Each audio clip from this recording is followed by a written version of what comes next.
Baseball isn't just numbers, numbers, numbers. This game is not being played on computers. You don't do that with a bunch of statistical gimmicks. You don't put a team together with a computer. We're talking weighted runs created plus, expected WOBA, his sweet spot rate, defensive runs above average, average exit velocity, barrel rate, xFIP, BABIP, SIERA. We are above replacement radio. And welcome to Above Replacement Radio, where we're talking baseball kind of whenever. I'm your host, Chris Gianta. Over there on the other side of the screen is Daniel Curran. How you doing, Daniel? Chris, I'm doing very, very well today. We got a very fun episode today.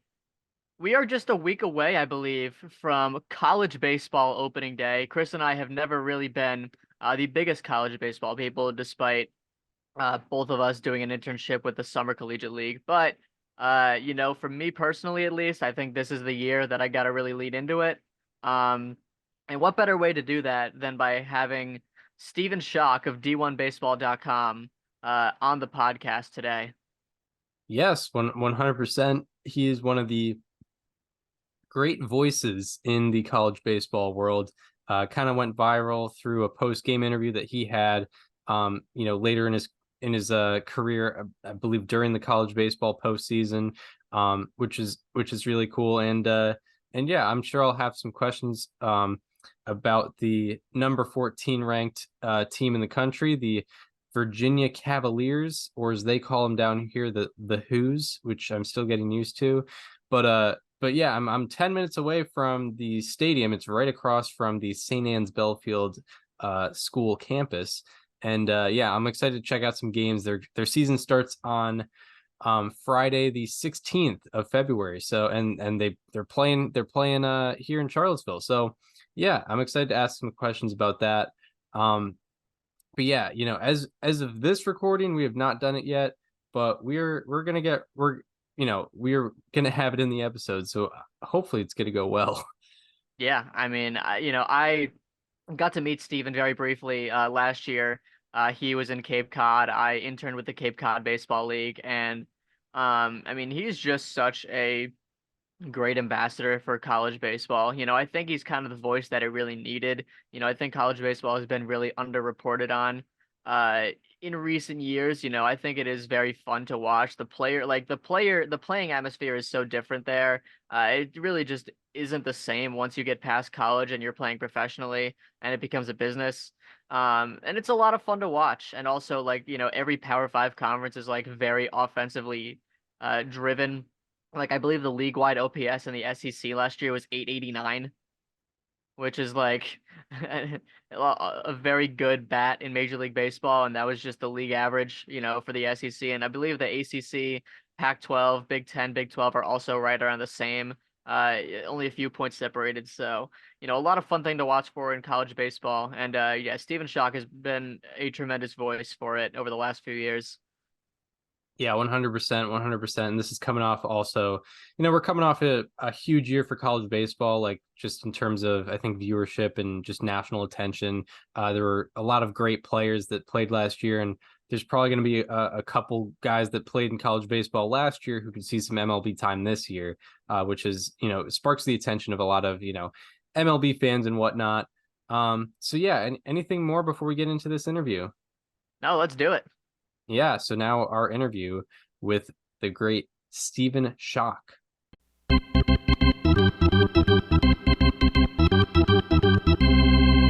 All right, and we are happy to be joined by Stephen Schoch of D1Baseball.com, of the Schoch Factor Pod, former college baseball legend. Stephen, how are you doing today? Thank you for joining us.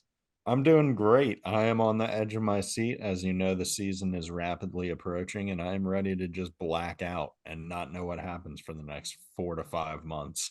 So I couldn't be better. Thank you very much for having me on. Yeah, I mean, it is a big time of year for college baseball. Obviously, it's mid-February. The season starts, and also I feel like a lot of attention goes to college baseball in the early part of the season before the major league season starts up. I think certainly college baseball is a lot more fun, no doubt, than spring training. And yeah, so I want to talk about your kind of journey through college baseball. You played for 5 years at 2 different schools, and you've now stayed in the game as a media personality. Do you wish that college baseball kind of had a voice like yours when you were playing? And what do you feel like you've added to the college baseball media realm since you've been there? I don't really like, I'm not a very introspective person, so I don't really know how much I've done, but I do feel like I've kind of given a place or just a voice where players can go and it's like, hey, if as a team we're like, this is something we need attention on, this is something we need to get talked about, there's someone you can go to, you can DM and just send like a quick little note that says, hey, can you post about this? And I will. Like that to me is the most fun part of it, because for me, I've always wanted my coverage of the game and my, social media to just be an extension of, or kind of an outlet for players where they can kind of showcase their voice. Just because, when I started this whole thing, I always looked at it and I always thought, well, I have these followers and they followed me because I played college baseball and someone turned the spotlight and put it on me for a little bit. So I might as well just give that spotlight right back to the players, because college baseball really did give me essentially everything I have in my life. So I just want to give my life kind of back to the game and give it back to baseball. So it always makes me really happy when I see players and like teams resharing content about their teammates and about their friends, because that always reminds me just of the fact that it wasn't that long ago that I was just one of those guys resharing stuff about my buddies and resharing stuff about myself. So it's really fun to look back on it now and kind of dwell, because as a player, everybody tells you, oh, don't dwell on how far you've come because there's so much more work to do. But I'm a big believer, you got to dwell, you got to enjoy what you're doing in life from time to time. So I feel like the biggest change post baseball for me has been learning to dwell. Yeah, I mean, the interesting thing about, being a college baseball player, I feel like, is that, for a lot of people, it's either the last stop of their baseball career or it's the last stop before, they go pro and it becomes a job, and, what they do professionally. And I feel like college baseball is so humanizing for the players compared to the pros, because Chris and I have both worked in collegiate baseball before. We both interned for the NECBL in 2022. I did the Cape League last year, and you quickly start to learn that like these guys are just guys. That's they're just regular humans like you and me. So I feel like to have that outlet and really showcase that is pretty important for players at that stage of their careers. Yeah, absolutely. And I think like what I really want to show is that they're just normal people like you and me. Like I think my interview resonated with a lot of people because I was just kind of honest and transparent about who I was. But I think with a lot of players and a lot of former players who watched my interview and reshared it, it was because they had a teammate who they thought of when they saw that interview. And it was like, oh, this doofus would have said that back when I played for this team. And it's just because, college baseball players really are just normal people. Some of them are very good at baseball and they're going to be superstars, but they aren't superstars yet. They're still normal people who like you can typically reach out to and get a hold of. And that's what I love about college baseball, is just how accessible the players are and how important their interactions are with fans, even though they don't really realize it. Yeah, I mean, so the interview that you're referring to, of course, is the very famous interview you did with ESPN. It was in 2021, I believe, right? Where Yeah. you had the famous Dippin' Dots quote. You talked about being nervous about caves. Your dogs think that you're awesome. All of that. I heard a fan offer free Dippin' Dots if I blew it, which the price of Dippin' Dots with inflation is just unreal. So for a brief moment, I was like, damn, Dippin' Dots sound good. Fun stuff. And yeah, I mean, there are definitely a lot of personalities out there, and I think yours kind of shined a light not just for yourself, but for a lot of people in the game. How did you realize that you wanted to stay in college baseball after your playing career ended? So for me, it was kind of a no-brainer because my two options, like, whenever you make an option in life, there's an opportunity cost. That's something I learned in economics. And my opportunity cost of staying involved with college baseball was giving up a job with State Farm Insurance in Wilmington. So the opportunity cost was pretty low. I was not very drawn to the State Farm Insurance job I had accepted. But as soon as I kind of got my foot in the door and figured out this was something I could do for a living, I was like, yeah, no, we're going to do that because that's way more fun than anything else I can think of doing. Like, I can't be a professional laser tagger. So this is about, this is about as good as it's going to get for me. So I figured I'd just roll with it because going into baseball, like I had 3 goals.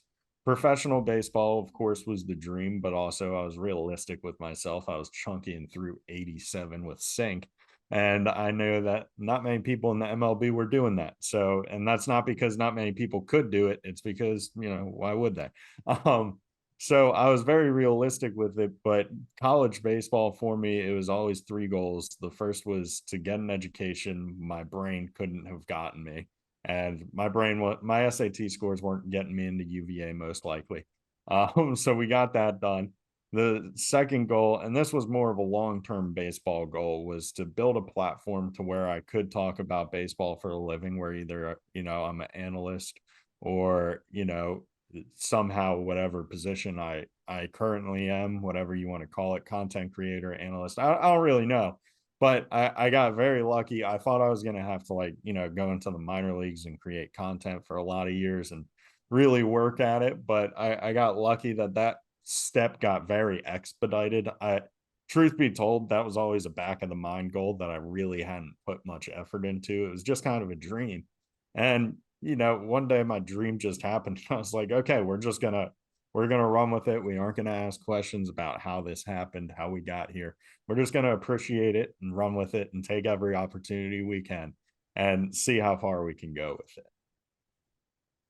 Yeah. And, now we're a little bit, or maybe 2.5 years past, your playing time and whatnot. And, I think college baseball is coming off a huge year. It seemed like, even as an outsider, I just kept hearing about it, kept hearing about LSU, kept hearing about all the top prospects coming up, like Cruz, Skeens, and Langford.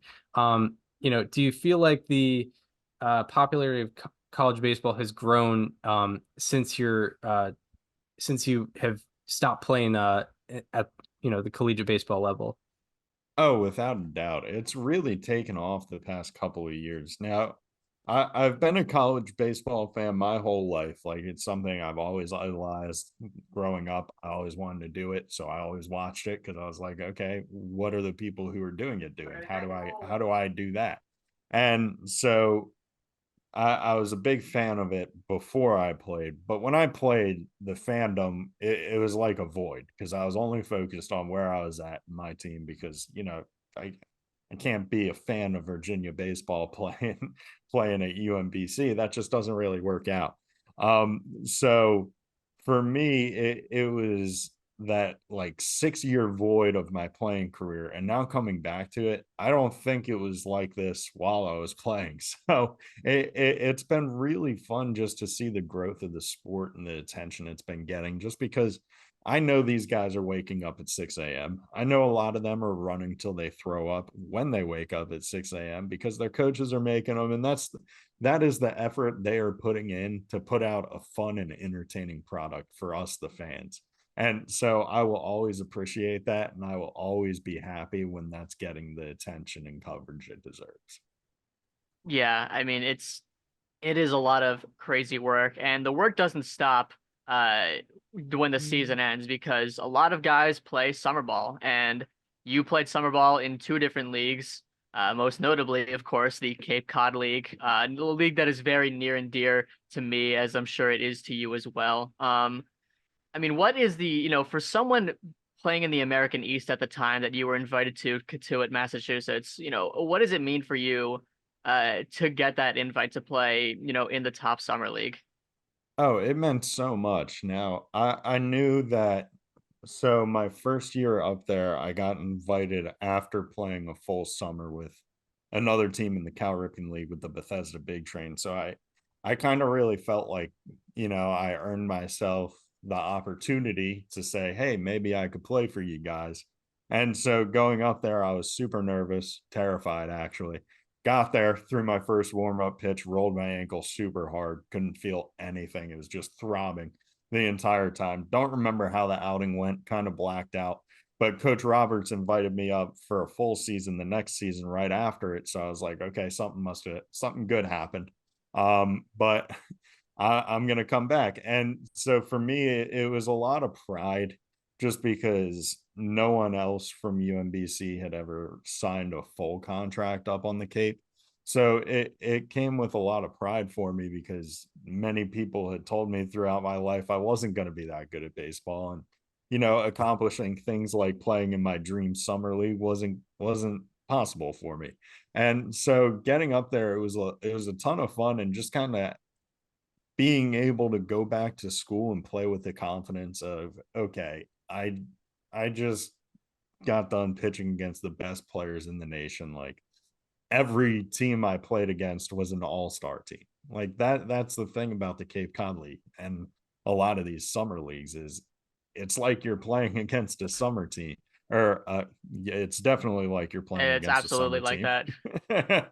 But it's definitely like you're playing against an all-star team as well. So it's just such a valuable experience for players, just having that pride and having that confidence that comes with playing in the Cape Cod League. Even if you don't have success, like, just to get the invite means a ton. So it gives you that confidence of, okay, I played against the best of the best. I'm still walking around to live another day. So I did it.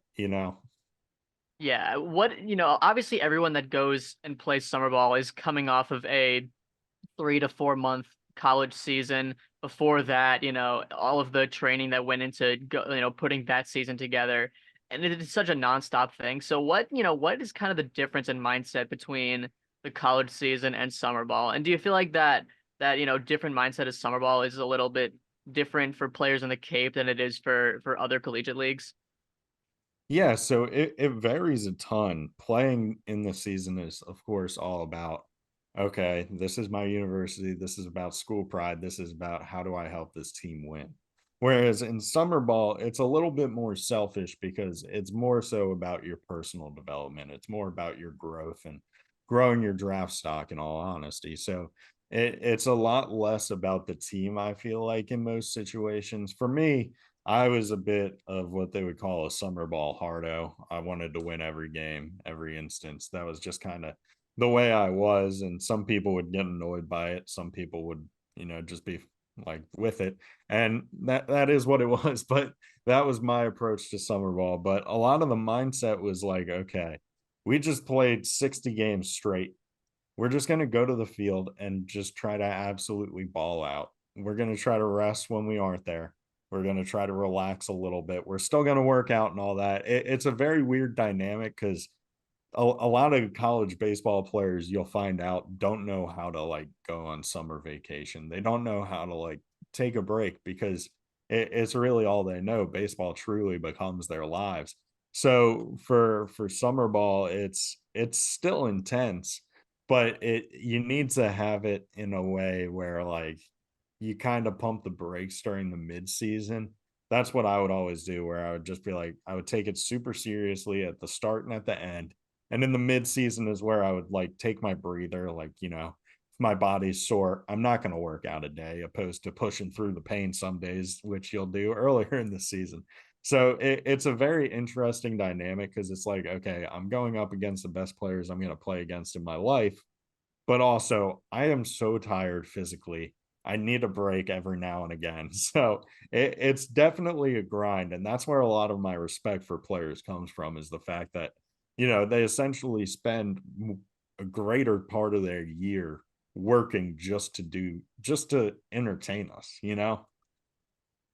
Yeah, and when you mentioned the getting the invite after the Cal Ripken League season, it does make a lot of sense looking at your 2017 26 and a third shutout innings, 33 strikeouts, no walks. I think that'll do it.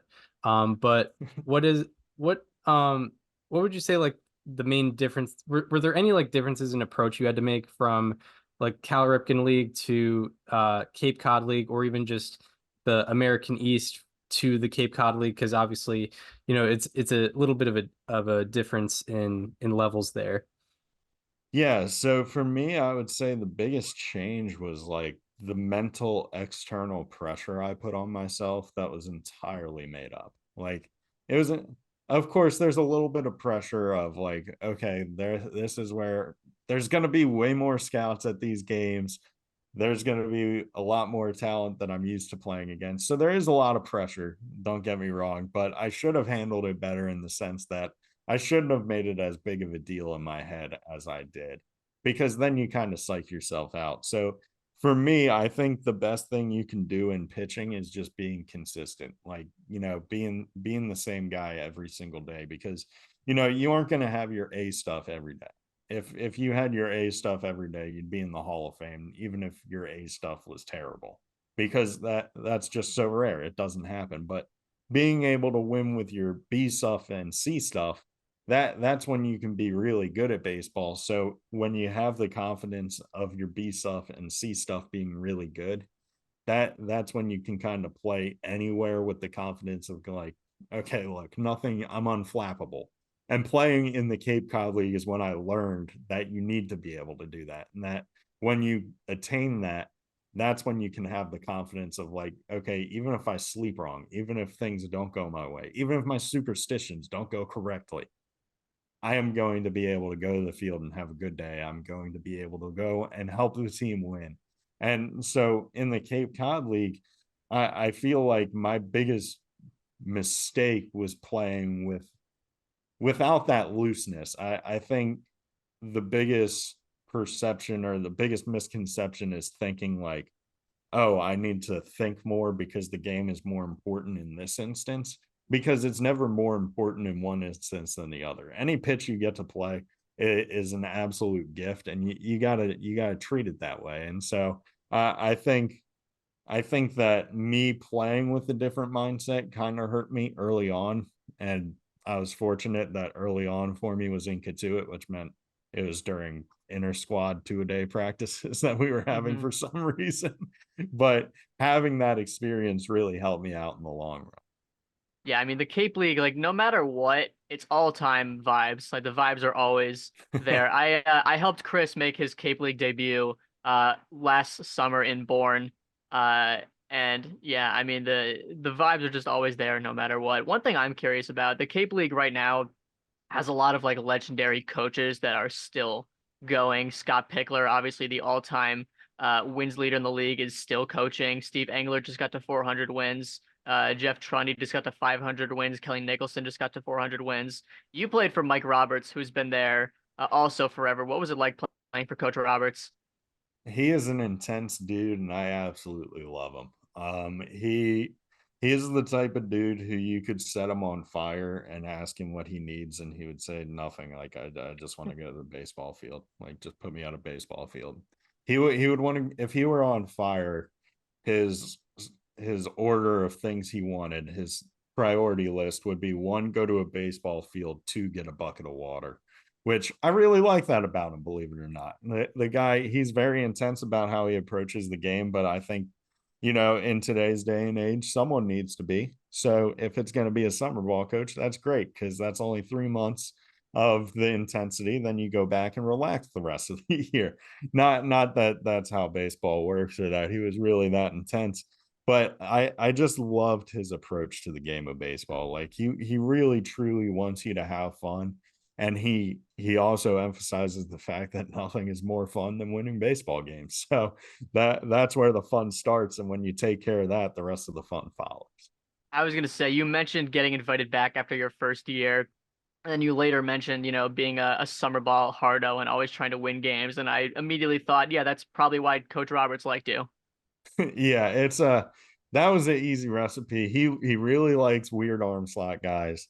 Loves submariners, loves them. And I was like, all right, yeah, no, me too. I'm one of them, so I like me.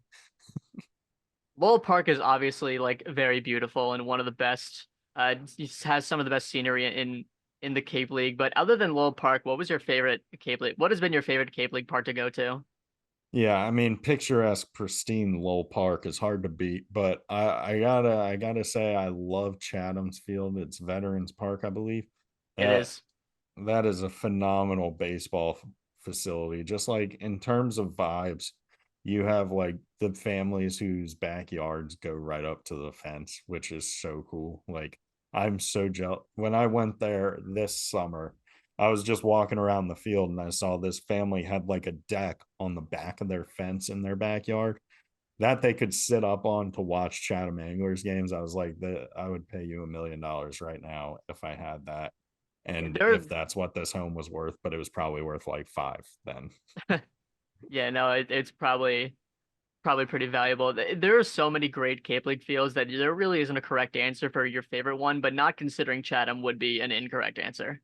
Yeah, and it's hard not to pick Chatham just because it feels right. I mean, like, I'm weird though. I absolutely loved Bournesfield, and to be honest, most people would just say, "Oh, it's just a high school field," which a lot of the fields They are. are.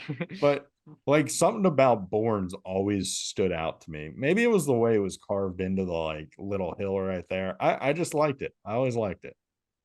Yeah, Yeah. well, I mean, the renovations they recently did, I think, make it a lot nicer. I don't know if they had those when you were playing, uh, but I'm sure you were there this year and you saw. Anyway, last Cape League question before we can switch gears. Do you have the lyrics to "Hey to It" memorized? Yeah, they're burned in there. You have Mostly to. from like it's a slippery slope because you hear it during batting practice and you're like, okay, that's a song. That's a Yeah. what So a what a Chris, trip. Chris, What a just for trip. context, the Katuitt Cavaliers, before every game, every home game, they play this song called "Hey Katuitt," um, and it is cursed. It is uh maybe kind of It catchy if you try hard enough. So it's how burned would you into my describe it, brain. Stephen? It it's it's like a very music class song, like something in elementary school you would learn to learn things such as rhythm and other song things. I obviously did not pay attention during these parts. I was more locked in when we were watching like Disney movies, The Jungle Book. That's when music class really clicked for me. But it it just stays with you no matter how long. Like, I haven't looked up the lyrics, I haven't listened to the song in a while. I could say every word of it right now. I'm not gonna because then it'll get stuck again. But you go up to anyone who played in the Cape and you bring it up, they will know. And I mean, it's cool because it's like, how many other teams have a song about them? Probably zero. Um, but it gets stuck in there hard, and you start off making jokes about it as a player and you're like singing it along as a joke, but what you don't realize is you're just ingraining it into your brain. So like when it's late at night and you can't sleep and it's like the fall and you have conditioning tomorrow morning and all that's playing in your head is "Hey to It," it's like, oh, all I mean, right. I had for my internship, I had the beauty of being able to go to whatever field I want to every day. And I went to it maybe like 6 or 7 times, and that's all it took for me to know all the words. So I couldn't imagine what it was like as a player. It was 22 times a rough. year. It was rough. I mean, like, there and the emotions around the Cape Cod League are heightened. So you remember everything a little bit harder there. So like I remember the whole introduction, then they'll play the song and that's why I said the picturesque pristine, because they always start off with, "Ladies and gentlemen, welcome to the picturesque pristine Lowell Park." And they got the great accents and it sounds so crisp, so baseball-y the way they say it. And it just makes me happy. Yeah. Chris, I'll send you the link to the song when we're done with this interview, and I just want you to imagine hearing that 22 times a year Yeah, before every single game. I'm decently into corny sports songs. I think they have a Oh, place you'll in, love "Hey to It" then. yeah, Yeah, they it's have a place in the world. Yeah, like to be fair, like Cavaliers games would not be the same without it. Like you have like if uh, they ever didn't play before a game, I'd be like, where is "Hey to It"? Can you please get it going? yeah, it's "Hey to It" and that weird sound clip of the guy yelling "Have a hit." Have a hit. Yeah, it's Yeah. like, yeah, all right, yeah, we're at Lowell Park. Yeah, exactly. So switching gears here into the current college baseball atmosphere. The season starts in 1 week. It's going to be a pretty interesting year with the draft and all of the top players. One that I want to talk about, of course, is Jack Caglione. Um, I know that two-way players are not terribly uncommon in college baseball. Not only is there Caglione, there's Braden Montgomery, there's Cole Mathers, there's a few others. Is there a real sense that he can do both professionally? Honestly, I think so. Just from the levels he's been doing it at, because a lot of people they'll look at him and they'll say, "Oh, well, he did both, but last year his ERA was a little high." And this is my least favorite argument because it to me it's just dumb, it's silly, it's lazy. If a freshman in their first year in the SEC had a 4.3 ERA in about 80 innings, everybody would be very excited. Everybody would be like, wow, the trajectory, like this person's going to be a first top 10 round pick because it's the SEC and they had a 4.3 ERA. He did that last year in his first year coming back from Tommy John. Like, to me, on the mound, he was a freshman last year because it was his first time doing the damn thing. And he did that while leading the nation in home runs. That doesn't really just happen. You don't do that if you're bad at baseball or by mistake. So I really do think there is a legitimate chance that he does it at the professional level and that he does it well. Yeah, I mean, at this point, he has to be the closest thing we've seen from an American-born player to replicating what Shohei Ohtani has made himself famous and also very, very rich for. Yeah, without a doubt. And I know in the past there have been two ways to do it. And guys like Brendan McKay have shown us it can be done at the big leagues. And it worked. But I mean, the Shohei level, it's hard to match. It's hard to match. And Jack, hopefully he can do it from the left side. Like that would be so cool. I'm really rooting for it to happen. Yes, I mean, one thing that I've always just been curious about is I've read a lot of, mock drafts, a lot of what people see as what's going to go down in July. And I've seen a lot of variance in Caglione. I've seen him like top five, fringe top 10, maybe even outside the top 10. Like, if there's any sort of sense that he could do both, how is he not the consensus number one overall pick? Yeah, I think just uncertainty is something that can help you a lot. It can also hurt you a lot in the sense that people are uncertain, where does a two-way fit in the draft? Where does his profile? How valuable is this? And I think he's gonna have to not struggle from it, but it's something that's going to come up to where there isn't really a good comp for him other than Shohei Ohtani. And it's like, okay, well, if there's no comp, then this is unprecedented. How do we handle negotiations? What's that worth? How do we value that?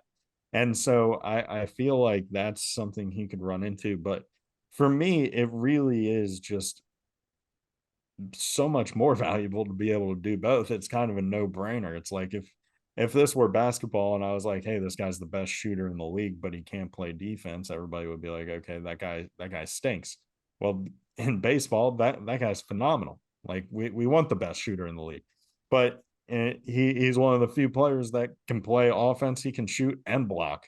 And I think that works too because he wears like a size 18 shoe and he's gigantic. So it translates. Yeah, Chris, you want to So now to look into the 2024 MLB draft, as you know, we've been talking about Caglione. There are some other candidates, notably Nick Kurtz and JJ Weatherholt, who Daniel was telling me they had OPSs over 1,300 last year, which was pretty insane. Like, how could they possibly improve their draft stocks after years like that? I think just proving that they're consistent because, for me, I know it's not a fluke. I know that doing that is very hard to do. But for whatever reason, the people who consider themselves the best at evaluating baseball will say things like, oh, that's a fluke. Like, we don't have to pay them that much. And that's really what it comes down to. It comes down to, okay, well, they think that because they're the ones writing the check. But at the end of the day, it, it's hard to raise your stock when you're at the top.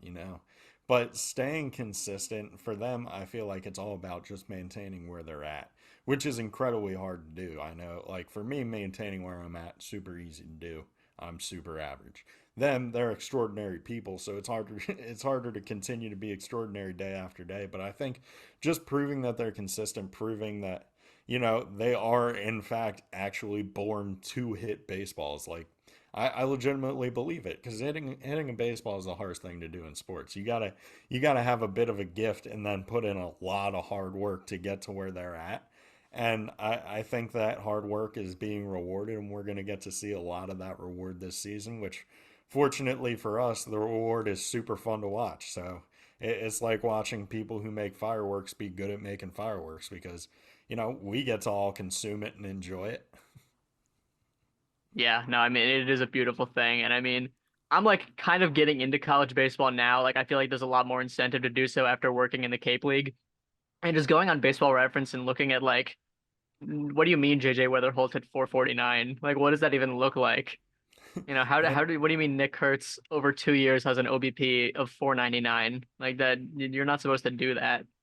Yeah, and it just comes naturally to these guys. Like Nick Kurtz was supposed to come to college, and he was recruited because defensively he was one of the best in the nation. Like his glove is insane, and his bat absolutely came out of nowhere. And the coaching staff at Wake Forest will tell you that too, because they were surprised by it as well, and it was a happy surprise. It's a very happy surprise.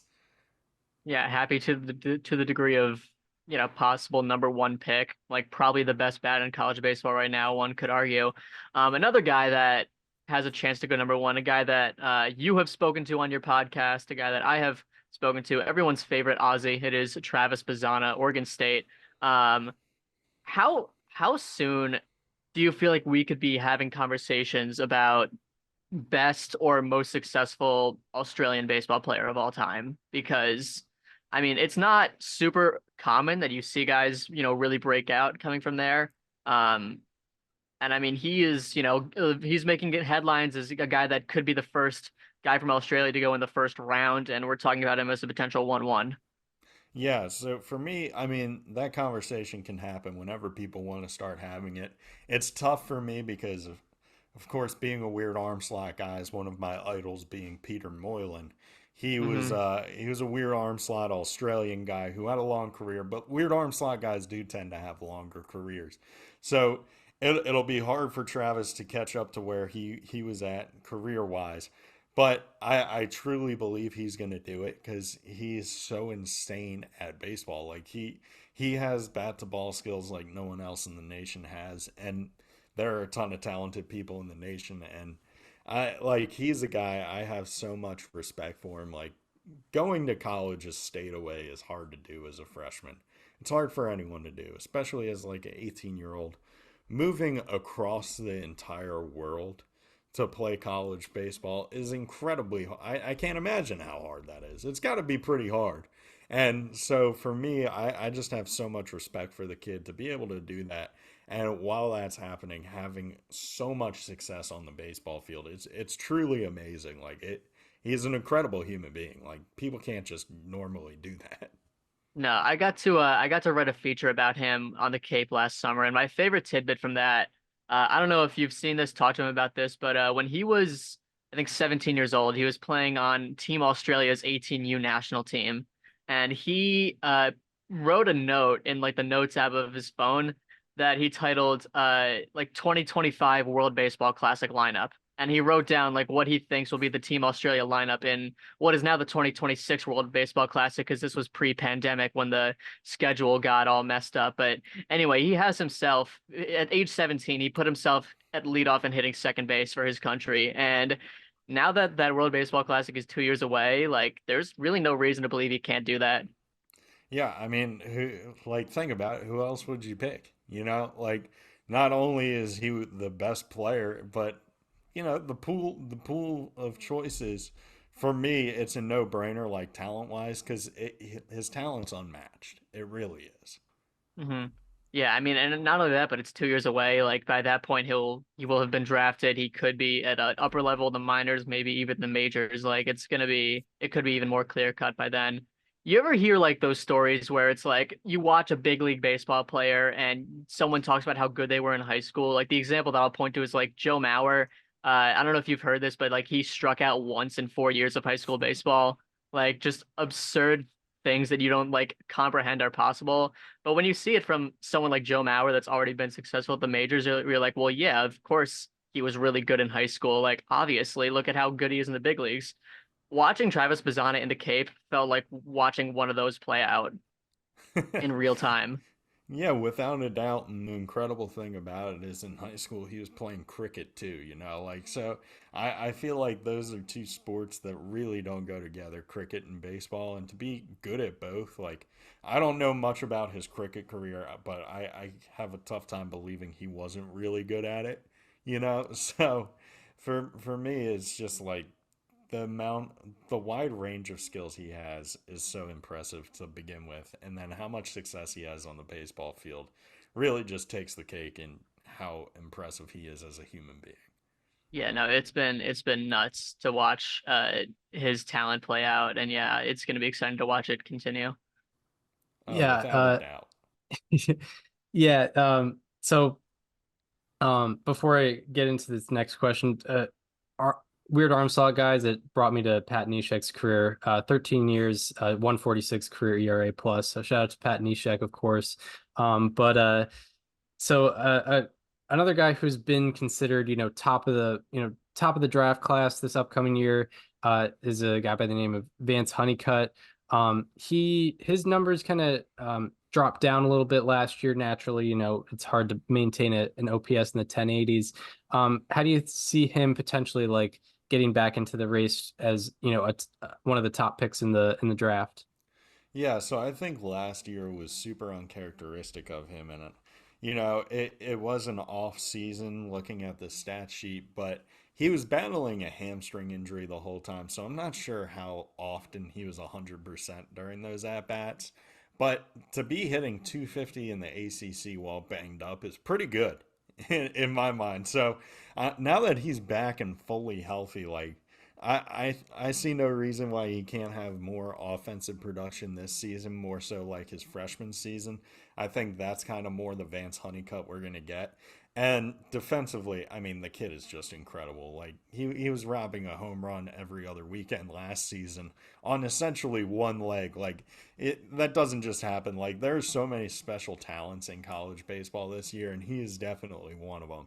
So I think this season we're going to see a lot different Vance Honeycutt than we saw last season. And I mean that to be a very good thing. Not that last season he was bad. I don't really think he was bad. I would have taken him on my team.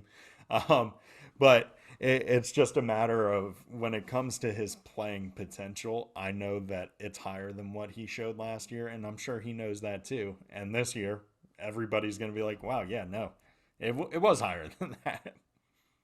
Yeah, one more guy that I wanted to profile as a potential 1-1, a guy that recently went through the transfer portal and went to Wake Forest is Chase Burns, pitcher from previously Tennessee. And Wake Forest has kind of been known for their pitching development over the last few years. They obviously just had Rhett Lauder uh, graduate and then get drafted I believe number 7 overall to the Reds last year. They have Josh Hartle, who is, I believe D1 Baseball has him as the number 1 left-handed pitcher in college baseball. They also have Michael Massey. So how can Wake Forest bring even more out of Chase Burns than we've already seen from him at Tennessee? Yeah, so for him, I think it's just more of a being comfortable thing. Like when it comes to transferring, I don't know why he transferred. I don't know. All I know is when I transferred, it was because I wasn't comfortable, wanted something else, or I wanted something more. And so for him in his instance, I think it was wanting something more. I think it was wanting to be a starting pitcher and, going to a school where he can do that, where he can develop on the mound. And if I'm in college baseball and I see how much Wake Forest is developing pitchers, I'm like, okay, well, I want to be the best version of myself.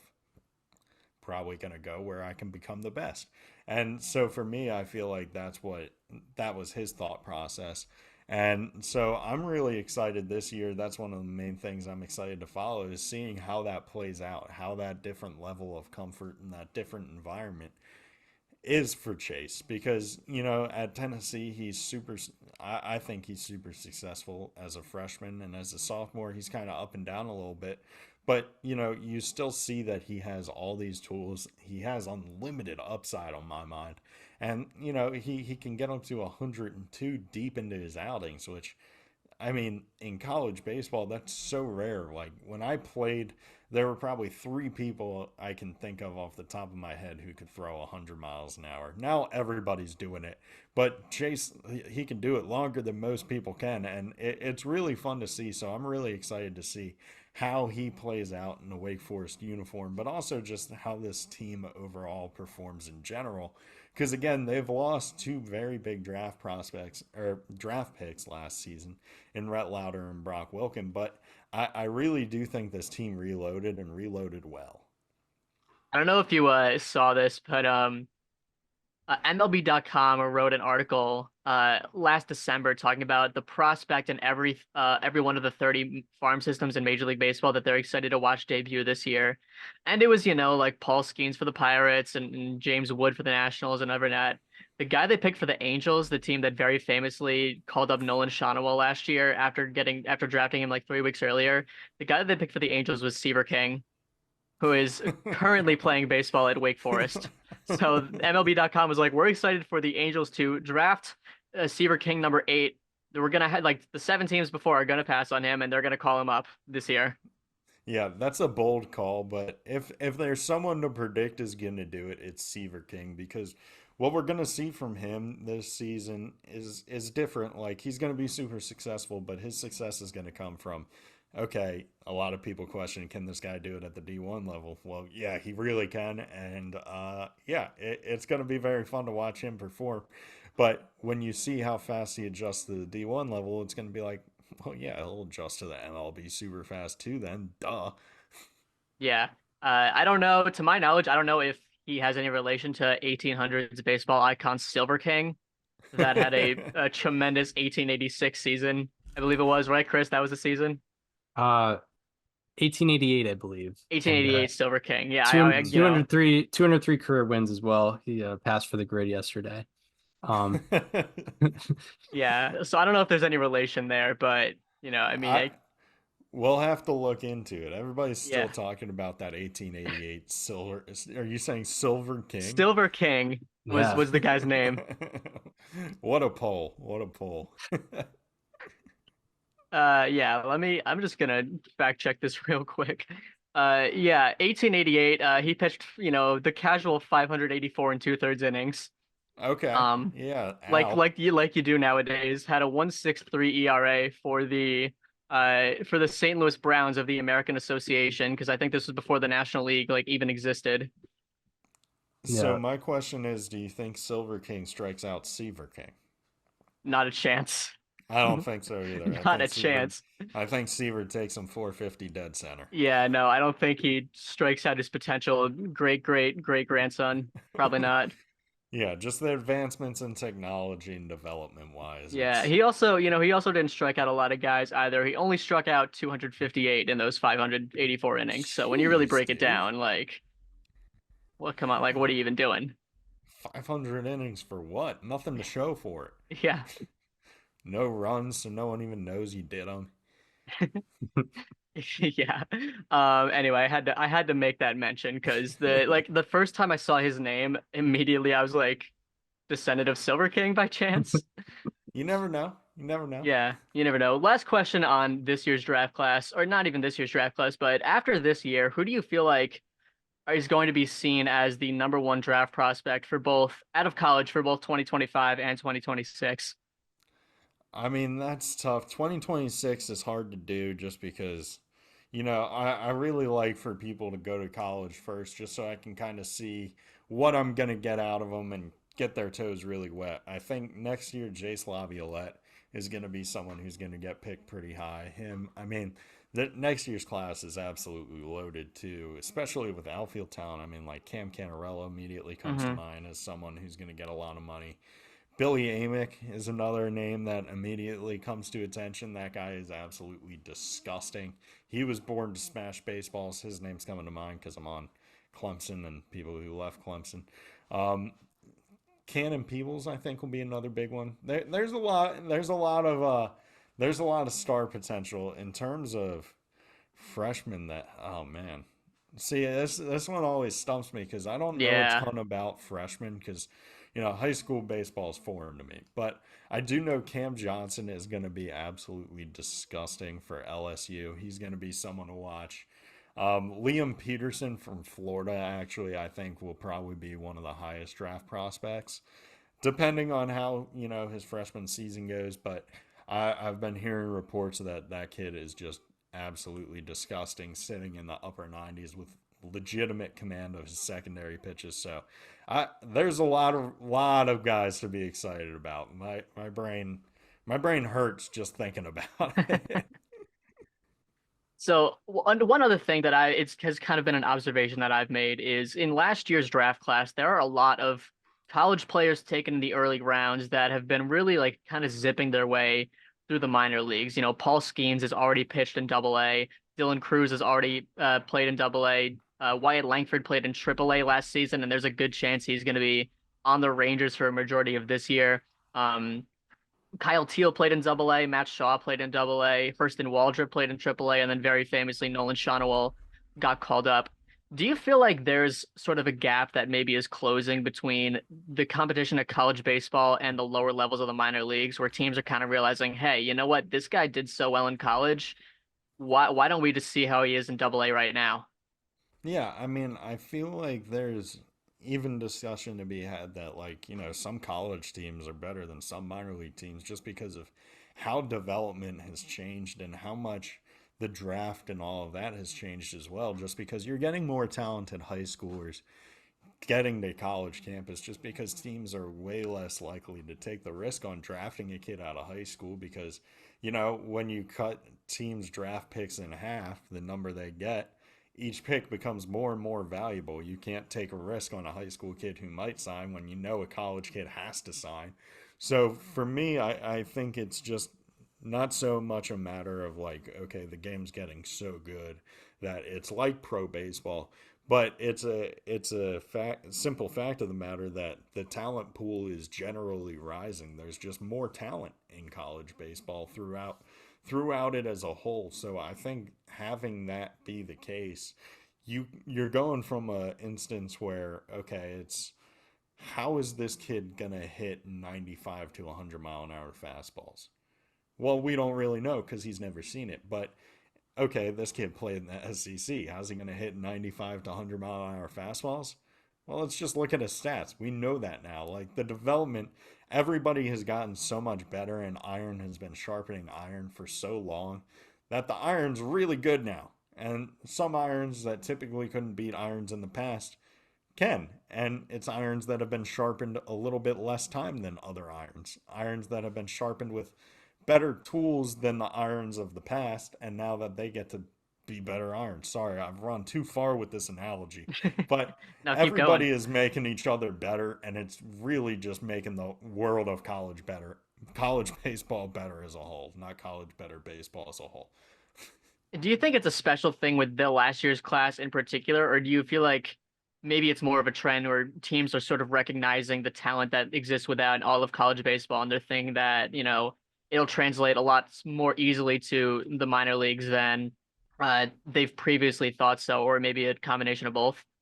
I think it was special to last year's class, but it was special because it's going to be the new norm in the sense that last year's class was the first year that we had juniors that were affected by the draft getting shortened during COVID.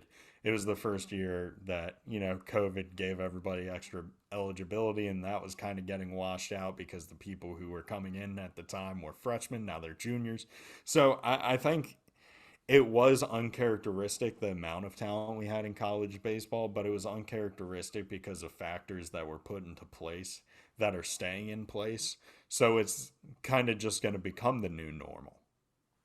Yeah, and one thing that I'm very curious about is if this becomes the new norm where teams are drafting guys and then maybe putting them in an important role for the next season, do you think this maybe like changes the way that some teams approach the draft entirely? Because the philosophy has always been you draft the best guy available. It doesn't matter what position he plays because you know what, you're not going to see him for 3 years and you don't know what your positional needs are going to be in 3 years. But do you feel like maybe there's a team that's like, hey, we need a first baseman. Nick Kurtz is right there. Maybe we like Bazana better, but we have a second baseman, right? Like, do you think that could become a thing here and there? Yeah, I mean, I don't think it's beyond the realm of possibility because every team is drafting based on current needs. And some of it, of course, is okay, well, in 3 years, we are going to need this. But a lot of the time, it's always what's top of mind. It's like if I'm the Orioles and our pitching sucks, I'm going to be like, okay, well, we're going to get some pitchers this year. Even if we already have some pitchers in the system who are good and showing signs of progress, I'm going to load up because I know how bad it is when my pitchers suck, that I don't ever want that to happen again.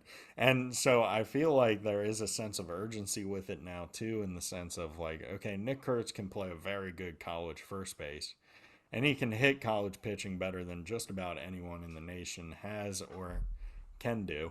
So maybe he can do it at the pro level. All I know is whoever gets drafted by the Angels in the first round will probably be in the MLB last week, because they move so fast. It's really cool how fast they move. I really appreciate them for doing it. I don't know if it's a good move, professional baseball wise, but the good news is I don't really pay attention to pro baseball. I focus on the college guys. So Chris and I have a bit of a theory on why they do it. You've probably seen a lot of reports about how like playing in the minor leagues can be very difficult because teams don't provide a lot of uh well, first of all, compensation, obviously.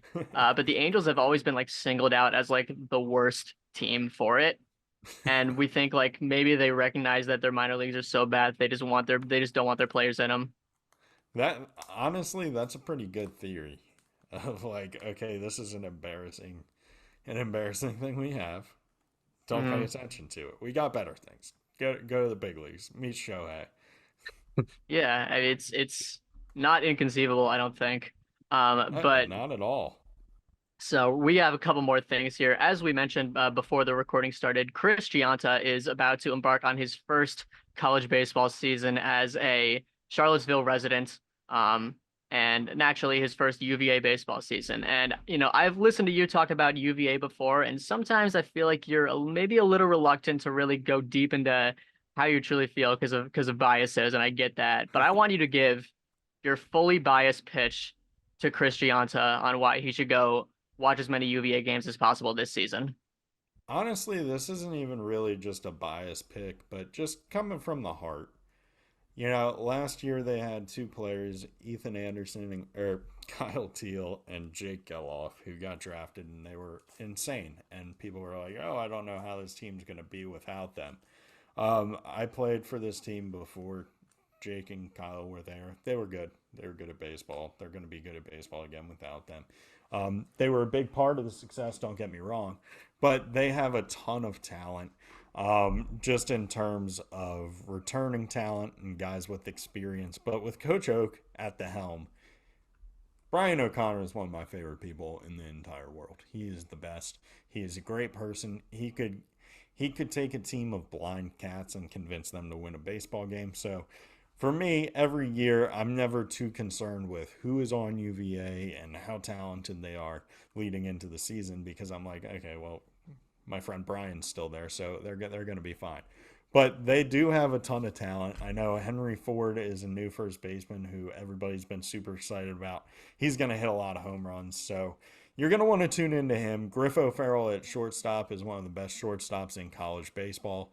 And fundamentally, it's like watching Griff O'Farrell play shortstop is like watching fundamentals of shortstop VHS tape you would get in the mail. Like it really is a clinic, and it's really just pure fundamental baseball. Behind the plate, they'll have Ethan Anderson, who's a switch hitting catcher who can hit home runs from the left side and the right side, which is always super exciting. On the mound, they're going to have a lot of transfers, but one guy that they will have returning is Jack O'Connor. He's a sophomore. He'll throw in the low to mid 90s. legit 4 pitch mix. They're going to be a good group to turn into. I'm jealous of how many baseball games you're going to go to in Charlottesville. Just when you go, remember to if you go early in the season, it will be cold. That's a simple fact. But down the right field line at Disharoon Park, if you're on the concourse, there's a building with elevators in it. In that building with elevators, there is a family restroom that has the warmest heater in the world. So if you're at one of these cold games, go to that bathroom, try it out. Let me know what you think. It's the best place. Noted. Appreciate it. But yeah, that's my general sales pitch with guys you're going to want to watch, along with where to defecate and urinate if you need it. Just in case. Appreciate the guide for UVA baseball. I'm trying to they have a 3-game series against Hofstra this weekend, so I'll try to head out there, especially in in February. I can withstand the cold a little bit because I expect it, but if it's still cold in March, maybe I'll hold off a little bit. Chris and I are also from the Northeast, so nothing new. Yeah. You can weather the storm. I'm telling you, that bathroom's super warm. When I played, there was a bathroom in the bullpen I'd go to, super warm. It just works out. Perfect. So we have one last question, and we asked this last question to all of our guests. I think we're going to try to put a little college baseball spin on it, though. So are you familiar at all with StatCast, the statistics service provided by Major League Baseball? Mm-hmm. So if you could pick any player of all time, let's say both in Major League Baseball history and in college baseball history, to obtain all of their StatCast data, you get to see their exit velocity, you get to see their pitch velocity, their spray charts, everything that comes with that. Who would you choose? Man, that's tough. My first thought goes to me because I had a ground out my junior year. On one pitch I saw, I just want to know how hard I hit it. It's like a burning question. If I had a genie, I would ask him how hard I hit that ground ball double play against Hofstra, believe it or not. But weirdly enough, I think that would be a good one to see. I'm trying to think who else. There's this guy named Rube Waddell way back in the day who I would love to see his velos. I would love to see any submariner before the year 1950, because I like to believe and live in this fantasy land where if I was born in the 1930s and I could weather the economic storm and turmoil as a baby in the 1930s and I could make it out, I would have been in the MLB throwing 87 with Sink, because I don't believe anyone was throwing like leaps and bounds harder than that by then. I don't believe it, so I want to see stats. I want to see data on submariners pre-1970s. Yeah, I'm sorry. Did I catch a Rube Waddell name drop in there? Yeah, that's one of my favorites. You can't beat the Rube. That is, we keep track of who these answers are, and if we ever get repeats, if we ever get a Rube Waddell again, you're the first person I'm going to. I don't think anyone will ever say that again. But I absolutely love it. Like, the dude would send his defense into the dugout and say, "Don't worry, I'm just going to strike everyone out," and do it. And but he I did. would love to see the StatCast data of like a Rube Waddell gave up a bomb, but it was a ground ball to the third baseman. Just no one was on the field. So I want to know how fast he was throwing. He had the pitch called the Thunderball, which how hard does it have to be a Thunderball, and could I classify? That's what I want to know, really. I think we all have sort of that fantasy of like, how far back in baseball history do we have to go to be like an elite MLB player, or for Daniel and I, just like an actual MLB player. And I think Daniel and I might be able to like swing it in the 1870s, 1880s based on their skill level. I think we could have hung, but I feel like everyone sort of has that fantasy of like, if we were born 100 years earlier, how would we fare? Assuming we had the same skill level. Yeah, like I'd be sick, and like a lot of people are like, "Oh, if I had a time machine, like I'd save people, or I'd invent the iPhone." Boring. Yeah, I would go up and I'd just carve. I'd win an ESPY. I would also make the ESPYs, in the 1930s. Hey, everybody, you don't have money, you're sad. Here's an award. Yeah. all of the great athletes of the 1930s would get their honors. Yeah, of course, of course. And I had to reward a run other than the bake runs. Could you have struck out Babe Ruth? Yeah, I think Yeah, so. that's I the think correct so. answer. I think, Especially 1930s Babe Ruth, when it's like he was at the end of his career. Oh, yeah, Braves Babe Ruth. Come on Yeah, now. Braves Babe Ruth, no shot. yeah, No shot. He's getting a hit off he's Stephen got Schoch. more hot dog water than blood in him. He could definitely eat more hot dogs than me, I think. Actually, Oh, a he lot. definitely could. Yeah, in any era. Yeah, that's just that transcends time. Yeah, and it's Chestnut, it's Ruth. Like that's the list. And that's it. End list. Yeah. Yeah. So yeah, I think that just about yeah, wraps it up. Very, very lengthy and fun interview with Stephen Schoch of d1baseball.com. Yeah, anything that we didn't mention you want the people to know about? Nah, just that college baseball is super rad. This season is rapidly approaching, and it's going to be a lot of fun. It's going to be a lot of fun. College baseball has more talent in it than it's ever had, including last year where I said it had more talent in it than it ever had. Because it truly gets better and better with age, much like cheese. It gets better with time. Each year it's going to get better and better. Some years it might get a little stinky and moldy, but we just forget about those years. Those years are actually the better years because that's when the weirder stuff happens. That's when, when cheese is moldy, I believe that's when it's best, I've heard. I don't really know much about cheese, the cheese industry. I'm a college baseball guy. I know about college baseball. College baseball is definitely rad. You're going to want to tune in. Thank you guys so much for having me. I've had a blast. I mean, I couldn't have said it any better myself. I mean, that's you said what we were all thinking there. Of course. I know everyone was immediately thinking moldy cheese, so I was like, I'll get it out, save everybody else the trouble. Yeah. I'll wear it. Yeah. Well, Stephen Schoch, thank you so much. College baseball season starts this weekend, I believe. Opening day is the 16th. Yeah, you can listen to him all season on the Shock Factor Pod. You can follow him on Twitter at, I believe it's Big Donkey 47. Is that correct? Yes, sir. All right.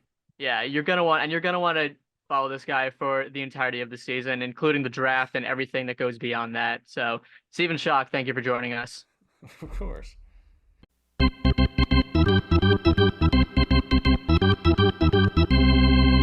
And yeah, tremendous interview as we expected. Yeah, wonderful stuff here with Stephen Schoch. But yeah, great to kind of, college baseball at the very least can serve as a primer for the MLB season, because it's, watching college baseball is probably a better experience than watching a spring training game, just based on the competitiveness and whatnot. So I mean, it's anything is better than watching a spring training MLB game. I'm sorry. yeah. But Like, it's wild how spring training, and I get it. Like, the players don't even really want to be there, but like, it's wild how we go through the 4 month off season, 5 month off season, and we're missing baseball. We want it back. And here it is, spring training baseball. And for me, every year I get to like day 3 and I'm like, all right, get me to late March. Like, I've had enough of this. I'd love to see a viewership chart of the first 2 innings of a spring training game, and then Versus after the that, other like 900. yeah. Yeah, I mean, I'm sure it's 'cause it's also funny, like for us personally, because we're Red Sox fans, so we get to see them playing Northeastern every year. And yeah, I mean, if in my time as a fan, I don't think Northeastern has ever beaten them. I mean, this might be the year, right? there's there's definitely a chance there with the old Huskies. I believe they are Yeah, they are the Northeastern Huskies. I Huskies. mean, they have obviously the Red Sox look kind of weak this year right now. They haven't made many moves after coming in last back-to-back years. The Northeastern Huskies are a nationally ranked team according to Baseball America. Baseball America has them at number 24, and they have a top draft prospect in Mike Sirota. So if there's a year, this could be it. Yeah, I'm excited to see that. What here's what I'm hoping for is they do beat them, and there's still some good free agents on the market, and then that's the final straw for the ownership group. Yeah. Is The Red Sox lose to Northeastern. They're like, all right, Jordan Montgomery, 6 years. Let's do Yeah. it. Yeah, I think that's best case scenario. But Yeah, we yeah, just so got torn up by Dennis Collar and throwing like 101. yeah, yeah, that We we're need. looking optimistically. I think that's the best case scenario for the Red Sox. But yeah, enough about spring training baseball. We will cover that more in depth. No, we won't. But We will cover that once. we will cover that once. Maybe if there's an injury that happens, we will Hopefully be not. covering spring training baseball. But yeah, good to talk college baseball. And now to get into some MLB related news, because we do have a lineup of things to talk about MLB related. And that will start with the Bobby Witt Jr. extension that just happened, but then we'll get into the Jose Altuve extension, and then we will get into our first edition of the divisional breakdowns, starting with the NL Central this year, which just like every year. It's just like every year, and normally we choose it first because it's usually the least interesting division. But the past 2 years, we've gone with the list randomizer, and list randomizer has gone NL Central back-to-back years because even the randomizer knows how uninteresting the NL Central is. So we'll start out with it, and I think this year the list randomizer has it ending on the AL East. So Which they also know. seems like a thing we do every year as well. Yes. So I think randomizer is like, maybe we have to go to another randomizer because it seems like they know a little bit too much. Yeah, like the AI is becoming a little too advanced. Like I did not list, that it was MLB divisions. I just put in the 3-letter abbreviations like ALE, NLW, NLC, and it spits out a list in an order. And yeah, I mean, it clearly is a little self-aware, especially with the order that it put out this year, because it goes uh, NL Central, NL West, NL East, AL Central, AL West, AL East. So it was a little too pattern like this year. Yeah. And yeah, so nonetheless, we will be getting into the NL Central this week. But first, we have 2 bits of news, 2 contract extensions with guys in completely different points in their career. But starting with Bobby Witt Jr., he gets 11 years, $288 million. There's a lot of things that go into it. It could be anywhere from, based on opt-outs and then team options, it could be anywhere from, I believe, 7 years to 14 years. It's kind of like that Julio Rodriguez deal that the Mariners signed. But yeah, what were your thoughts on this massive deal? Yeah, I mean, it's hard not to love this for the Kansas City Royals. I mean, they're a team that, has not really been relevant since 2015. They have not had a winning season since then. They obviously haven't made the playoffs, and they also have one of the worst farms in baseball right now. So there's just not a whole lot to get excited about, not just now, but really in the future. But Bobby Witt Jr. is exactly that. This was a guy that they drafted number 2 overall in 2019, just after Adley Rutschman. It was a clear-cut pick to make, and they made it, and he's been pretty worth it. All right, I mean, it took us a couple of years to get there, but we really saw the true breakout at the end of last season, if through the end of July, through the end of the season, where he was one of the top 5 best players, position players in terms of wins above replacements in Major League Baseball. And he's obviously going into, I believe, his age 24 season, I think. Or maybe is it 23? I think think it's it might be 23. 23, yeah. He is going into, he's at age 23.7 right now. So yeah, I think he's going into age 23. One of those like really close to the July 1st border birthdays. Oh, yeah. Oh, no, he is. Okay, he was born June 14th. So yeah, he's going to age 24 then. Okay, yeah. Right. Yeah, this is a very good extension, I think. Obviously, I put him at number 2 on my shortstop rankings. You put him at number 4. And this is going to be a deal that it simulates his arbitration. I mean, I think this year would have been his last year pre-arb, so he's only making $2 million this year as part of the extension. He's making that Shohei Ohtani money, if you will. But it starts to increase more as the years go on, in accordance to, I think, is a pretty fair assessment of what he might get in arbitration. Yeah, well, yeah, the contract breakdown is pretty interesting. With Bobby Witt Jr. I'm looking up the details of the contract right now. But so yeah, the arbitration simulation is 7 million first year, 13 million second year, and then 19 million in the third year, which yeah, does mark those are the marks of like very good players, but not necessarily like elite players. Now, I'm not saying that the Royals are not marking him down as an elite player because they're giving him $288 million, and um a lot of like post arbitration money is being handed out to him. But I think they really wanted to backload this contract, for whatever reasoning they have, because yeah, like comparing it to some of the other like third year arbitrations that are out there. So Bobby Witt Jr. is at 19. Mookie Betts, he, obviously an elite player, but he got, I think, $28 million. Shohei Ohtani got $30 million. Nolan Arenado, I think, got $27 million. So, I think what that signifies to me with the Royals is they want to sort of backload that contract. And that's exactly what they're doing with giving him $35 million every single year from 2031 to 2034. And then after that, there's team options at 33 million, 28 million, and 28 million. That's a lot of money that they're going to be potentially throwing around for Bobby Witt Jr. If they pick up those team options, it takes him through age 37, which is pretty crazy. They're essentially making him a Royal for life in one contract.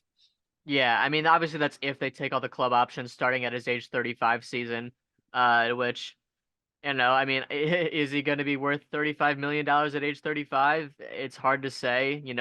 Historically, the answer to that would probably be no, but he also does have a lot of opt-outs. He gets an opt-out after 2030, 31, 32, or no, yeah, okay, it's 30, 31, 32, 33. He gets opt-outs after. So, yeah, there are a lot of different stipulations with this contract in terms of Bobby Witt Jr. wanting out, the Royals wanting out. But either way, he's guaranteed to be getting this money up until at the very least through the 2030 season and after that.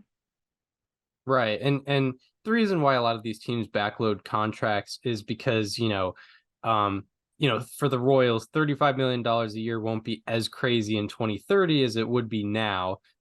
Whether that be, literal inflation of the US economy or just the growing baseball business and owners being able to make more off their teams throughout time. This is just it's just a thing that happens. That's why record-breaking contracts happen all the time, is because players make more money. So the idea of paying someone $35 million a year in 2030 is not as daunting a task as it would be in 2023. So yeah, and so the idea of them picking up some $33 million club options at his age 35 season might not be as crazy sounding 10 years from now as it would be now. So yeah, it should be interesting to see how it plays out. And I think when I saw this contract, I kind of thought about what you said when we were ranking those top shortstops.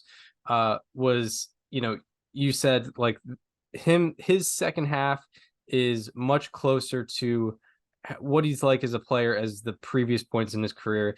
And with the Royals signing this contract, I think that is a sign that they believe that as well, which is a really good sign and a really good thing for an organization that has been pretty much all negative news for almost a decade now. Yeah, I also think that it's very good that the Royals have their guy, right? Because Kansas City is, a very growing sports market, right? I mean, the Chiefs have been, on this run of dominance now for 6 years. Like they have an absolute superstar with Patrick Mahomes. And there's a lot of reason to pay attention about to the Chiefs in that town. The Royals never really had that guy, and like obviously trying to have their own Patrick Mahomes is a very tough thing to live up to because he's that big of a superstar. But like there's a guy where, the Royals can look and be like, hey, you guys have your guy, this is our guy. Like these two, they're gonna run this city for the next 10 years, or however long that, Mahomes' contract is for, and then Witt's is obviously for the next at the very least 7 years. So, it's good that the Royals have the guy that they're like, hey, you guys have your guy over at Arrowhead. This is our guy right here at Kauffman. We're also trying to build a new stadium right now. So like, this guy and, is going to lead this team down this road. We're going to get to this stadium and, eventually we're going to try to win some games. But, I think of the first step of that is having a defined player to build your franchise around. And that's what the Royals have. Yeah, 100%, 100%. And it's like, it's fairly bold, and maybe it's relative for the Royals because of how not aggressive we've seen them over time, but it's kind of bold to do this at a point where they're coming off a 56-win season. They probably didn't sell the most amount of tickets they've ever sold. They probably didn't get the most amount of viewership on their on their TV network as they have before, but they still they wanted to send out a signal and say we want this guy for a really, really long time.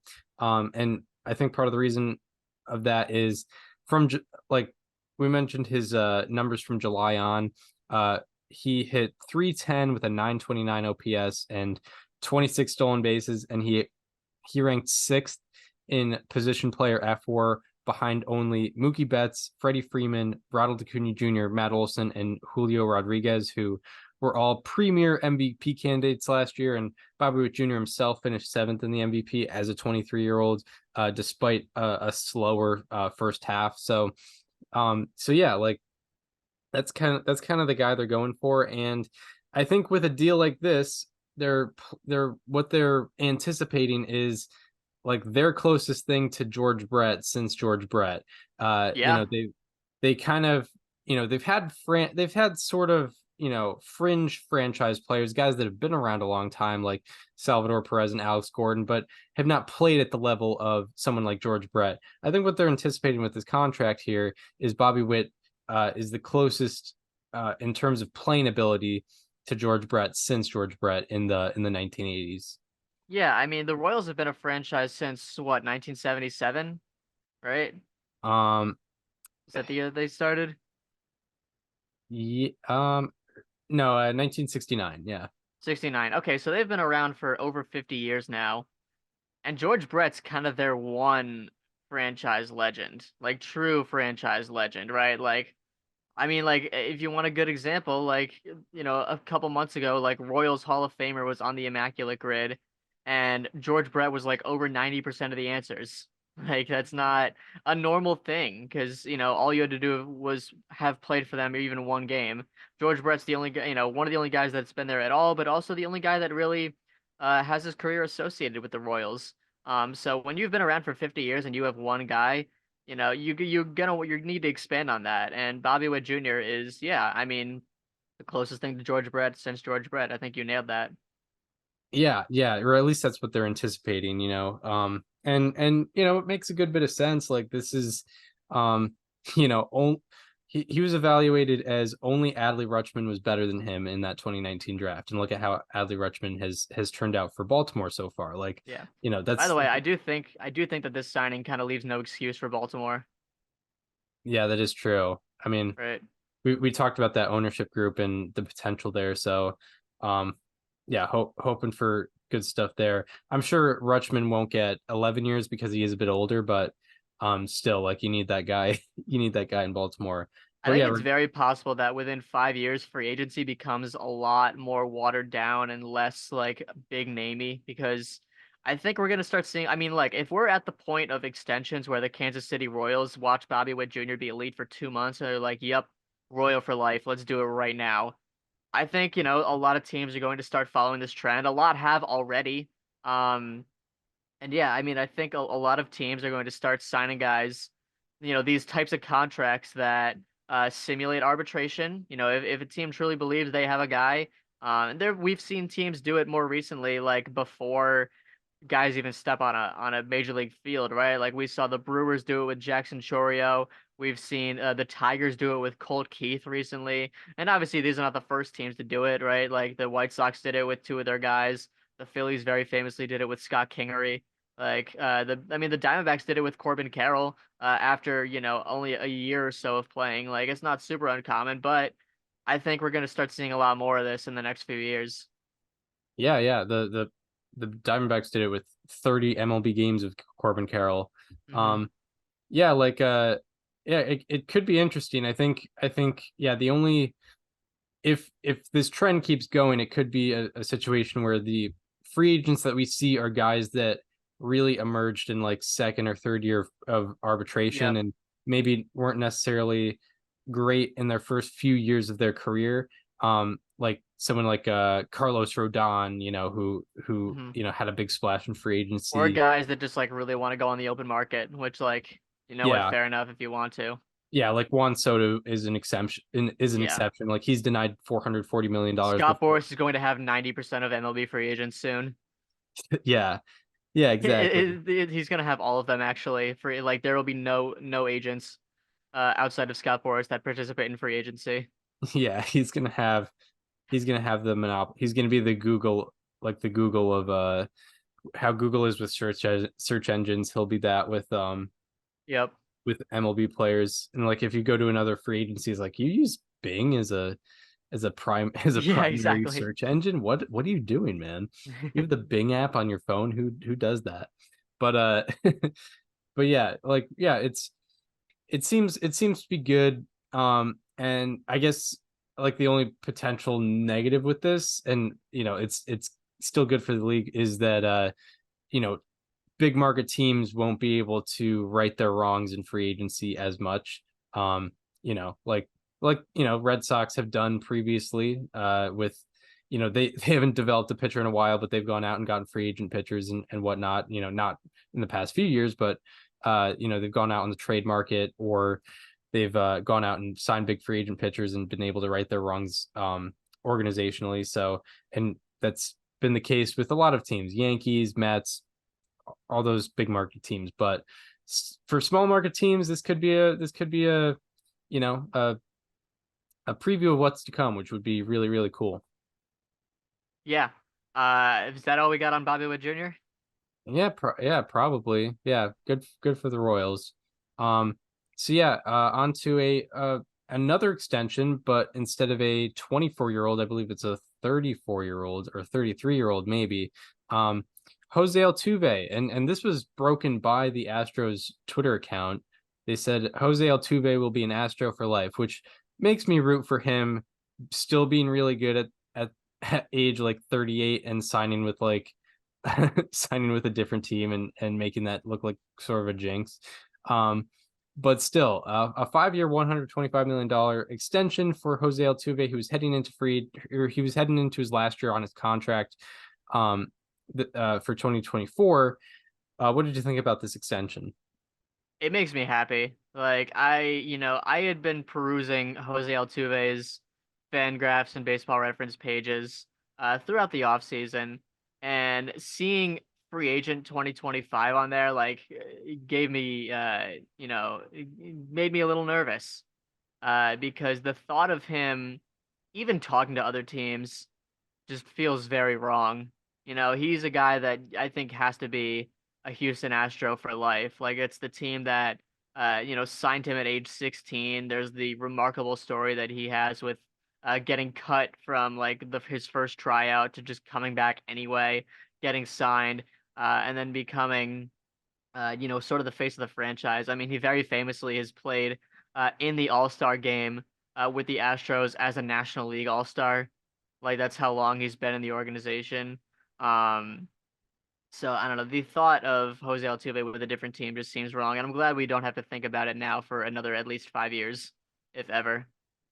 Yeah, for sure, for sure. I mean, yeah, because that he's one of the rare players on that team, and no discredit to like other players on the team. It's just because he's been around for so long. Like he went through that horrible rebuild that a lot of people sort of forget about, like that rebuild where Hunter Pence, Michael Bourne, Lance Berkman were all gone. They're wearing the cool Astros logo with the open star and whatnot. They have the pinstripes and whatnot. And Altuve is just there, putting up 200 hits a season, but he seems to be the only player that is really playing well. But he goes through that rebuild, and then immediately when they start succeeding, becomes one of the drivers of their success. And this contract also, should be noted, is by no means a thank you contract. This is an investment for the Astros. He has still been, even in his, 13th year of Major League Baseball, still been an amazing contributor for the Astros and their lineup, and even on defense and on the bases. Like, he's been a great contributor over the last 2 seasons. He has the 12th most FWAR among position players in baseball, and that is despite missing 72 games over these past 2 years, or 72 games in 2023, and he's still the 12th best position player in baseball over the last 2 years. And he will look to continue that. We both had him ranked top 3 second as a second baseman. So yeah, this isn't like we're keeping you around just so we can have you around. This is like, okay, you've been really, really good, and we really want you on the team, and we think you're gonna contribute to another championship here. Yeah, outside of 2020, he has an OPS plus above 125 in every season since 2014. Yeah. Which is now 10 years ago, which makes me feel very old. But yeah, I mean, he's been one of the most consistent hitters in baseball. He obviously has always given the vibe of like high contact, not so much power guy. But he's really taken advantage of the Crawford boxes in Houston, right? I mean, he has over 200 career home runs, with a 307 career batting average. By the way, like, he currently has the highest career batting average of every active player. And performance wise and on field, production, like, he is going to be a future Hall of Famer. Of course, the only thing that might stop him is people that vote against him because of his alleged possible involvement with the sign stealing scandal. I don't know, seeing how the BBWA handled steroids, it's hard to imagine they're going to look too deep into Altuve's possible lack of involvement that's been cited by multiple different people. So that could be a factor, but other than that, we know that he's going to be an Astro for, at the very least, the next 5 years, likely the rest of his career. I mean, if he gets to age 38 and is still an Astro and still performing, I'd still find it hard to believe they'd let him go, because they've already, at this point, the Astros are potentially choosing an Altuve extension over a Alex Bregman extension, over a Kyle Tucker extension, over a Framber Valdez extension. They have already extended Jordan, which is great, but like, they're committing to him, and they might also do 1 or 2 of those other things, but they're definitely going to let someone go because they didn't have the money, because they already gave it to Altuve. So, like, this is a very real commitment being made to a guy that they want to be in their franchise for his entire career. Yeah, 100%, and yeah, has very well earned it, and yeah, will likely continue to be a great contributor for this team. Like, yeah, I mean, over the last 2 years, out of 105 players with 1,000 plate appearances over these last 2 years, he is 5th in average and 6th in OPS, and that's as a 5'6" second baseman. Yeah, I mean, he's just amazing, and he's been amazing. And yeah, he's also probably going to retire with the most postseason home runs of all time. Yeah, right? yeah. Because he's like, what, 1 behind Manny now, I think. Yeah, I'm not completely sure. He is 27. But yeah, and to add to your point, yeah, it is a great signal to Altuve that they really, really want him, despite him, being on the wrong end of 30. Because yeah, Kyle Tucker only has 2 more years of control left. Alex Bregman only has 1 more year of control left. So, and not saying that they won't sign those guys, but they signed Altuve first among those 2 talented guys that are both younger than him by at least a couple years. So yeah, that is a good point you make, that they chose him instead of some of these younger guys. Yeah. Anything more on the Altuve deal? I think that's about it. Yeah. All right. So that will bring us to our first edition of the annual divisional breakdowns, our fifth one. Crazy to think I about. don't know about you, but this is my favorite time of the year. This is my favorite annual segment that we do. It has to be. It's up there because like when I think of it, it's like, we start around this time. It's a little bit before spring training, and we've done it differently. We've done like two divisional breakdowns at a time, so different at different points of the year. But with each divisional breakdown, the weather gets warmer, leaves start might appearing on trees. Guys are getting more, starters are getting more playing time in their spring training games. It's getting closer, and then all of a sudden, divisional breakdowns end, and we get into prediction season, and there it is, and it's this is our spring training. This is where we Yeah. get. This is where we start This is getting our. going. I mean, yeah, this is our pitchers and catchers for sure. Yeah, 100%. So, um, and yeah, we'll Because I was like, start out. there's so much fake stuff to get excited about around this time of year. Like Truck Day is such a not real thing.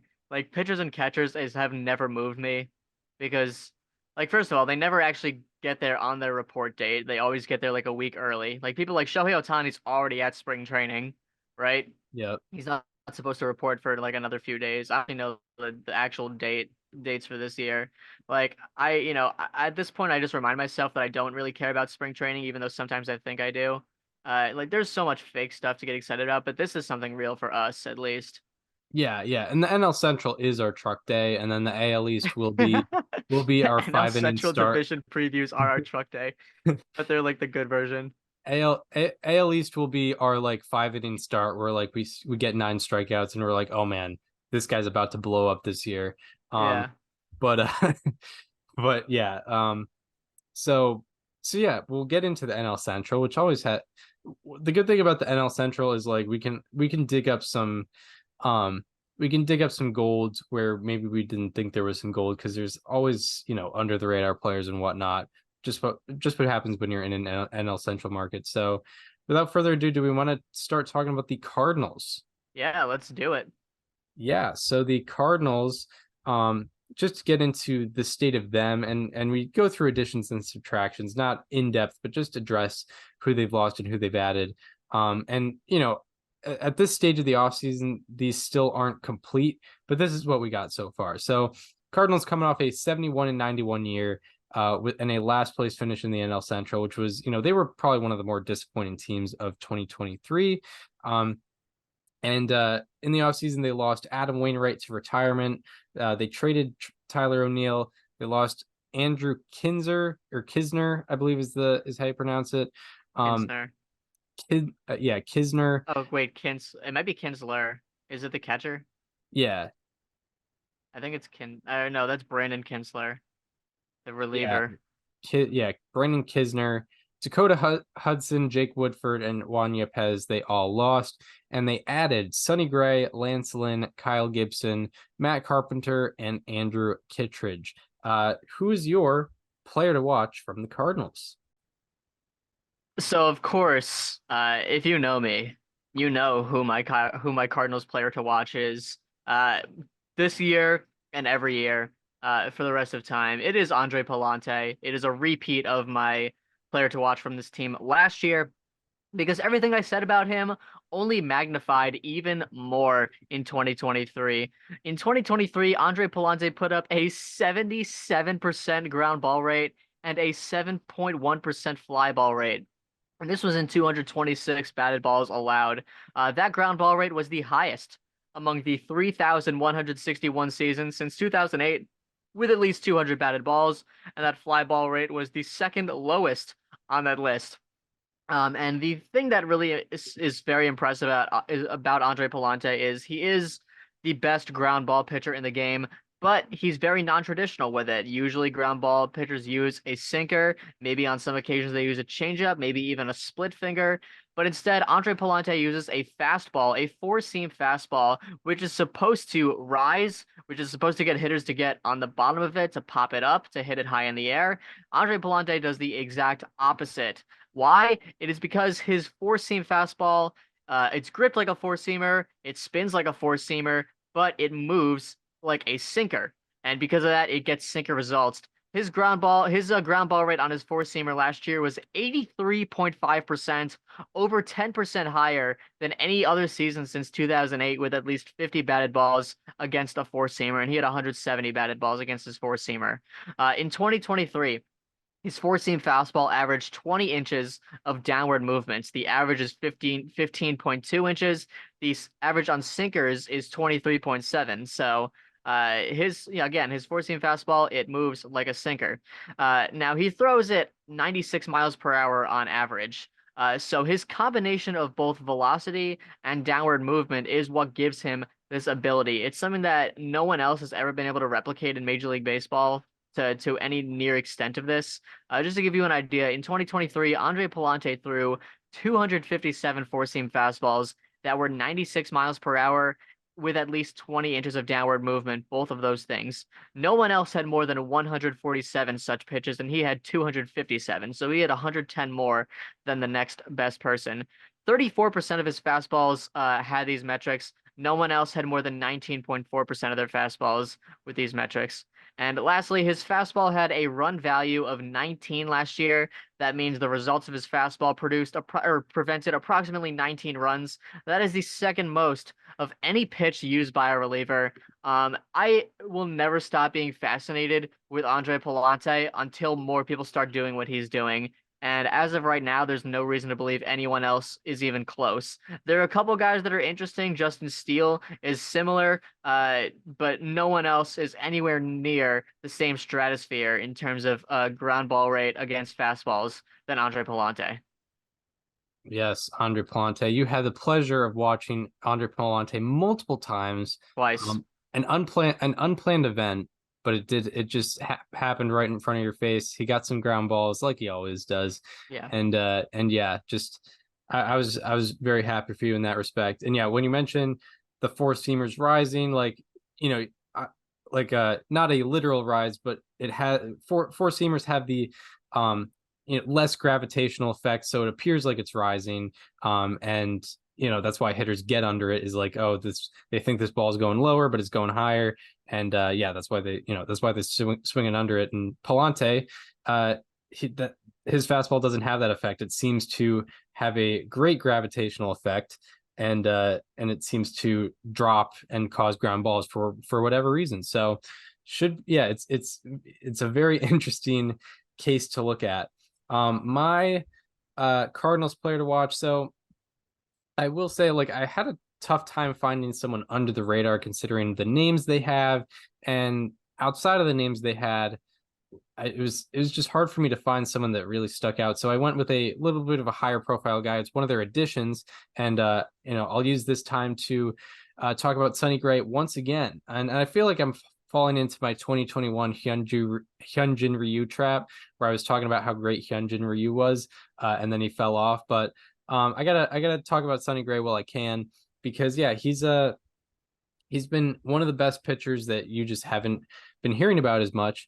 Albeit he was a Cy Young finalist last year, but still, I don't think it gets the recognition that a lot of people should give. Sonny Gray, out of 64 pitchers with 200 plus innings pitched since the start of the second half in 2022, Gray ranks second in ERA, third and fifth, and has the lowest home runs per nine. That is a year and a half span in which Sonny Gray is a top three pitcher in MLB in ERA, FIP, and home runs per nine. I don't think that gets addressed enough. And looking at a more detailed analysis of his success, he had tremendous success with his sweeper last year. Opposing batters hit 097 and slugged 118 off of his sweeper last year, and whiffed on 41% of swings against them. And his 19 run value on his sweeper was the highest among sweepers by 5 runs last year. He had the most success off that pitch out of anyone in baseball last year. And out of 33 pitchers to throw 300 plus sweepers last year, he had the second most vertical drop on his sweeper. So, he got the second most vertical movement on that sweeper, which probably had a lot to do with why hitters were swinging and missing on it and just not hitting it well. And that's part of the reason why he was a Cy Young runner-up last year, and why I think, this was one of the more underappreciated signings of the offseason. And I think teams who aren't the Cardinals should be a little bit more mad that they didn't go out and get Sonny Gray. So yeah, now on to question time. Yeah, I feel like Sonny Gray is like kind of the face of the sweeper. Like it was him on the mound last October when Adam Wainwright was in the booth explaining the difference between a slider and a sweeper, because Sonny Gray was like kind of the most relevant guy to talk about it with. Yeah, but anyway, let's get into questions. Buy or sell? Jordan Walker will qualify for the batting title and have an exit velocity in the 85th percentile or higher. Now, for context, he had 465 plate appearances last year, had 59th percentile exit velocity, but he was at 91.5 miles per hour in his first 257 plate appearances before he kind of fell off. Yeah, and I do recall there was a period of time, I think it was when we were both in the Cape, where I was looking at how about that candidates, and Jordan Walker came up and he was hit for like a few weeks span. His average batted ball was like a hard hit ball. Like he's had those streaks like that, and he came up as a top 5 prospect. So I think he's capable of hitting the ball hard. And yeah, I'll buy on that. All right. Because I imagine he'll get more playing time as someone who likely won't get sent back down to the minors this year, like he did last year. And I think that exit velocity will be up like it has been. So yeah, I'm buying on that. My question is, about two guys who had tremendous 2022 seasons and, definitely regressed in 2023. Who do you have more faith in to get back to 2022 form, Paul Goldschmidt or Nolan Arenado? I think it has to be Paul Goldschmidt. We kind of touched on this during where I put Nolan Arenado, I believe, is my number 8 third baseman. Yep. Because I really didn't believe, I kind of felt a lot of concern with that 2023 regression that might be closer to what he might be going forward. With Paul Goldschmidt, he did get very unlucky in terms of his expected statistics and his on the surface stats. I think he's still very much there as a hitter. I think he's very much there defensively as a first baseman at a very difficult defensive position to accumulate statistics. I think he's a pretty good base runner and always has been. So I think it has to be Paul Goldschmidt in terms of the person I have the most faith in to get back to form next year. We can. Unfortunately, we've moved past the era of the evergreen Cardinals question. Yeah. But it's all right. Yep. The 880 OPS. Shout out to his 2020 and 2021 seasons. Yep. 883 and 879. Very famously had an 880 like going into his last at bat in 2020, and yeah, and it was make or break, and he had a yeah. a And long that's what big time single. players do. Yeah, he did that. Unfortunately, they didn't win the NL Central like I thought they would. Yeah, no. Because of that OPS. So that does it for the Cardinals, and now we move on to the Pittsburgh Pirates, who are coming off a year where, although they didn't have great success, they did do a good bit better than they did in 2022. And they also had like that crazy run for the first like month and a half where I think they were 20-8. Never forget that. Even like ended early June as well. Yeah, they were like leading the NL Central for a good bit there. However, on the year they went 76 and 86 and finished 4th in the NL Central. In terms of additions and subtractions, I couldn't find much. They lost Vince Velasquez, but I think he's still a free agent, so they still could technically get him. And they added Aroldis Chapman, Rowdy Tellez, and Edward Olivares. Shout out 2 players to watch of mine from last year, Rowdy Tellez and Edward Olivares, going to different teams. And since we're kind of snaking it, or that's how we usually do it, okay. I will talk about my player to watch, which I wouldn't be surprised if there's overlap, but he's an interesting reliever to look at. Talking about Dauri Moreta. Dauri Moreta. he had a 32% strikeout rate and a 3.02 expected ERA in 58 innings last year. And his expected ERA was in the 93rd percentile and strikeout rate was in the 95th percentile. He had a 3.72 ERA, but I think in terms of projecting what he will look like in 2024, you got to look at that expected ERA being in the 93rd percentile. That's pretty exceptional. And along with his expected ERA and strikeout rate being high, his whiff rate was in the 92nd percentile, and his average exit velocity against was in the 89th percentile. So not only was he getting strikeouts, he was getting soft contact. An average exit velocity against below 87 miles per hour that's really tremendous. And much of his success was from making his slider his primary pitch. From 2022 to 2023, his slider usage went from 24% to 65%. And last year, batters hit 162 and slugged 265 against his slider, and he had a 246 expected slugging against that slider. And out of 66 pitchers to throw 500 plus sliders last year, Moretta's expected slugging against his slider was the fourth lowest of those 66. So him sort of changing that pitch repertoire really played things into his advantage and gave him a 3.02 expected ERA. And I would be willing to bet that overall ERA gets below 3 this year, and he becomes a really, really key piece of that Pirates bullpen. Who is your Pirates player to watch?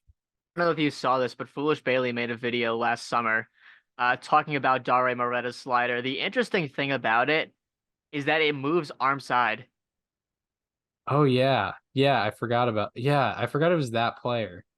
Yeah, it's the weirdest thing ever, but you throw a slider, if you're a right-handed pitcher, right, it moves, in towards lefties and out towards righties. Dauri Moretta just, for some reason, throws a slider that goes the opposite way. It's kind of like what I mentioned with Andre Palante. It's gripped like a slider, it spins like a slider, but it moves like a changeup.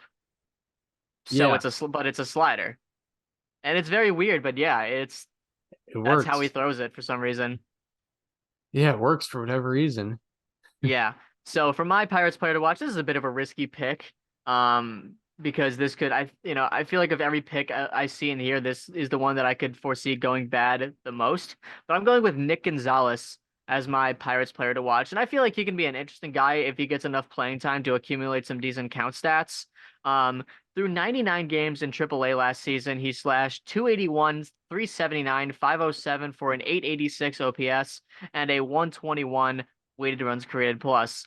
In AAA, he had a 48.8% pull rate.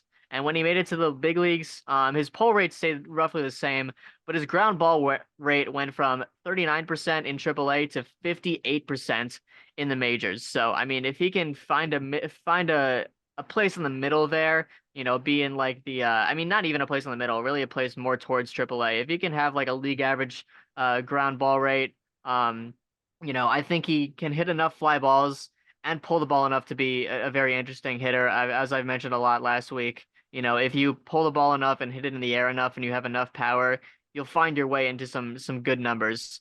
But of the 64 AAA hitters aged 24 or younger to have at least 300 plate appearances last year, Nick Gonzalez ranked 19th in fly ball rate and 12th in pull rate. And also, he played 35 big league games and struggled, but he did hit 295 with a 508 slugging against fastballs in 69 plate appearances. So, he did show a small bit of progress in his big league cup of coffee last year, only a month of time. If you look at his Savant page, you'll probably be like, Daniel, why would you pick this guy? And I really am interested with how he did in AAA. I think he can find his way into some nice batted ball metrics, and if he gets enough playing time, he will be a player of value for Pittsburgh. Yeah, for sure. That's a lineup that could use some offense production. So on to questions. My question regards another young Pirate, a guy, in fact, that they drafted first overall less than 3 years ago right now. Will Henry Davis have over or under a 99.5 OPS plus this year? He was at 78 last year. Okay. I am going to go over on this. I think Henry Davis is going to be playing a lot more catcher this year. The position, the position that he was drafted as. He played a lot of left field last year and was really bad defensively from what I saw. If I'm correct, like just naturally he's more fit to be a catcher. The reason that they put him in the outfield is because they also had Andy Rodriguez, who was both of our one of our players to watch last year. And I feel like, if they put him at catcher more, he's going to be a lot more comfortable there, and the offense will kind of come with it. If I'm correct here, I'm trying to see what his positional breakdown was last year. Yeah, 49 games in right field and 2 games at catcher, and he had in only 62 games minus 8.9 defensive runs above average, which is like atrocious. Yeah, Andy Rodriguez is unfortunately hurt right now, so I do think Henry Davis will have an above average OPS plus because they're going to put him at catcher more. My question revolves around another Pirate that was drafted first overall. Who will have more strikeouts in 2024 for the Pittsburgh Pirates?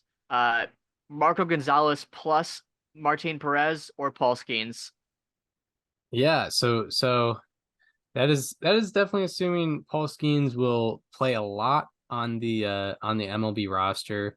He pitched in Double-A. He's only pitched 6.2 professional innings, but I mean, he did pitch in Double-A last year. I'm assuming he's probably gonna. I think they might start him in Triple-A, to be honest. The Pirates might do that service time thing, but maybe they have him up by mid-May, early June. Yeah. And also, if they're out of contention, maybe they trade Perez, maybe they trade Gonzalez. Yeah, I forgot to. Well, it reminds me, I forgot to add those two in. I noticed. I noticed. The additions. Yeah. So they also added Marco Gonzalez and Martin Perez. I think I'm just not as hype on the idea that the Pirates are gonna call Skeens up immediately. So I'm gonna go with Martin Perez and Marco Gonzalez here. Because yeah, I mean, there's a lot of reason to be excited about Skeens.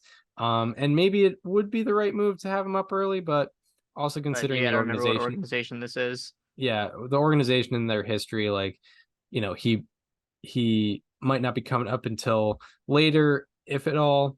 And yeah, I mean, we'll see how it goes about it. If he absolutely dominates, Double-A and Triple-A, there's no reason not to call him up, but it's not a complete guarantee. But yeah, number 3 prospect in baseball for a reason. I already asked my question. On to the Reds. The Cincinnati Reds, who had a very encouraging year, pleasantly surprising season is what is the term I was looking for. Yeah. They went 82-80 last year after being projected pretty consensusly the worst team in the NL Central. They went 82-80 and finished 3rd in the NL Central. Had a run where they were very much in the playoff race for most of the second half. In terms of additions and subtractions, they lost Harrison Bader and Hunter Renfroe, who they only had for about a month, so not crazy. They also lost Derek Law, Nick Senzel, and they may be losing Joey Votto. He's still in the free agent market. I don't know. They could be losing him to another team. They could be losing him to retirement. Who knows? They have also added Jamer Candelario, Nick Martinez, Brent Suter, and Tyler Gilbert. Shout out to the 2021 and Frankie Montas. And Frankie Montas as well, who is coming off shoulder surgery. Who's your Reds player to watch? Yeah, I mean, when you're talking about the Reds, I think your mind has to go to this young core. We saw a lot of interesting call-ups last year. Of course, Ellie De La Cruz, the most famous one. But the one that I'm going with today is the one that really struck my eye the most last year, and that was Christian Encarnacion Strand. He was one of the 2 pieces that they acquired back in 2022 in the Tyler Mahle trade that has seemed to work out for the Reds so far. But in 241 plate appearances last year, Christian Encarnacion Strand slashed 270, 328, 477 for an 805 OPS and a 112 weighted runs created plus. The 112 weighted runs created plus is so low. The interesting thing is that he had the exact same batting average and expected batting average, the exact same WOBA and xWOBA, and his slug and xslug were 1 point apart. He was very lucky in slugging. You know, he got that extra 1 point. In AAA, he had a 47.2% fly ball rate and a pull rate, 47.2% pull rate and a fly ball rate above 40, and both of them dipped a bit when he got into the big leagues. But he did post a 31.4% fly ball rate in the majors last year and a 34.6% ground ball rate, which is a really good ratio for a guy with a lot of power. Because normally you see a lot of guys roll over a lot in their first big league appearances, but he didn't. He kind of already had the batted ball profile of a veteran player. And playing in Cincy, you know, one of the most hitter-friendly ballparks, he hit 13 home runs in 241 plate appearances. That is a 5.3% home run rate. And just for context, Ronald Acuna Jr. had a 5.5% home run rate last year. So I believe I'm just going to make this call right now. If Christian Encarnacion Strand can up his pull rate to 40%, and he can keep his fly ball rate where it is, and obviously, pull a couple more fly balls, he's going to hit 35 home runs this year. I'm going to put a number on it, 35 home runs. Give me the over for Christian Encarnacion Strand if he does those things. He hit 39% of his fly balls to the opposite field last year and only pulled 29%. If he evens those out, if he gets 34% of his fly balls to left field and he, has a high enough fly ball rate, he's going to hit 35. I believe in that. Yeah. That is a pretty interesting thing to note. My player to watch, I think maybe once a year I'll have one of these where it's like almost anti everything I believe in, but this guy's just fun, and I think more people should recognize it. And maybe I'm getting him at his highest point. Maybe he's not this player for a long time, but he's still, late 20s and had a breakout year last year. And I ranked him the 6th best center fielder in baseball. And I found some more stats on him, which I found pretty fun, but I'll start with the basics. I'm talking about TJ Friedl, center fielder for the Reds. And here's what I'll say about TJ Friedl. He is exactly who the old school baseball fan should have their eyes on. He plays a great, entertaining style of baseball. Last year, he hit 279 with an 819 OPS and 118 OPS plus. He had 5 outs above average in the outfield, 4 of them coming in center field, the premier outfield position. And he had 9.1 BSR, 9.1 base running runs, which ranked 5th in all of baseball. And that 9.1 BSR came from his 27 stolen bases and 66% extra base taken rate. So 18% above average at the plate, 5 outs above average from the field, and 9 runs above average on the bases, making him the 5th best base runner in baseball last year. That is a really complete player if he continues this. His collective contributions gave him a top 30 FWAR among position players in baseball last year. And so why I say he's sort of anti what I believe in, he outperformed his expected WOBA by 63 points. And that's, easily the most in baseball among guys with his pedigree of playing or his level of playing time. But much of that has to do with his ability to do something that is not as popular in baseball today, and that is bunting. He had 17 bunt hits last year, which was the most by 6 bunt hits. And his 17 bunt hits are the most in a season in the StatCast era. And, I'm a great believer in getting on base in whatever way you can. And obviously, doubles, triples, and home runs are more valuable than singles, but his 17 bunt hits helped him get a 352 on base percentage last year. And who am I to knock that? That is just a great way to utilize your speed and utilize your ability to get bunts and take advantage of however the infield is aligned.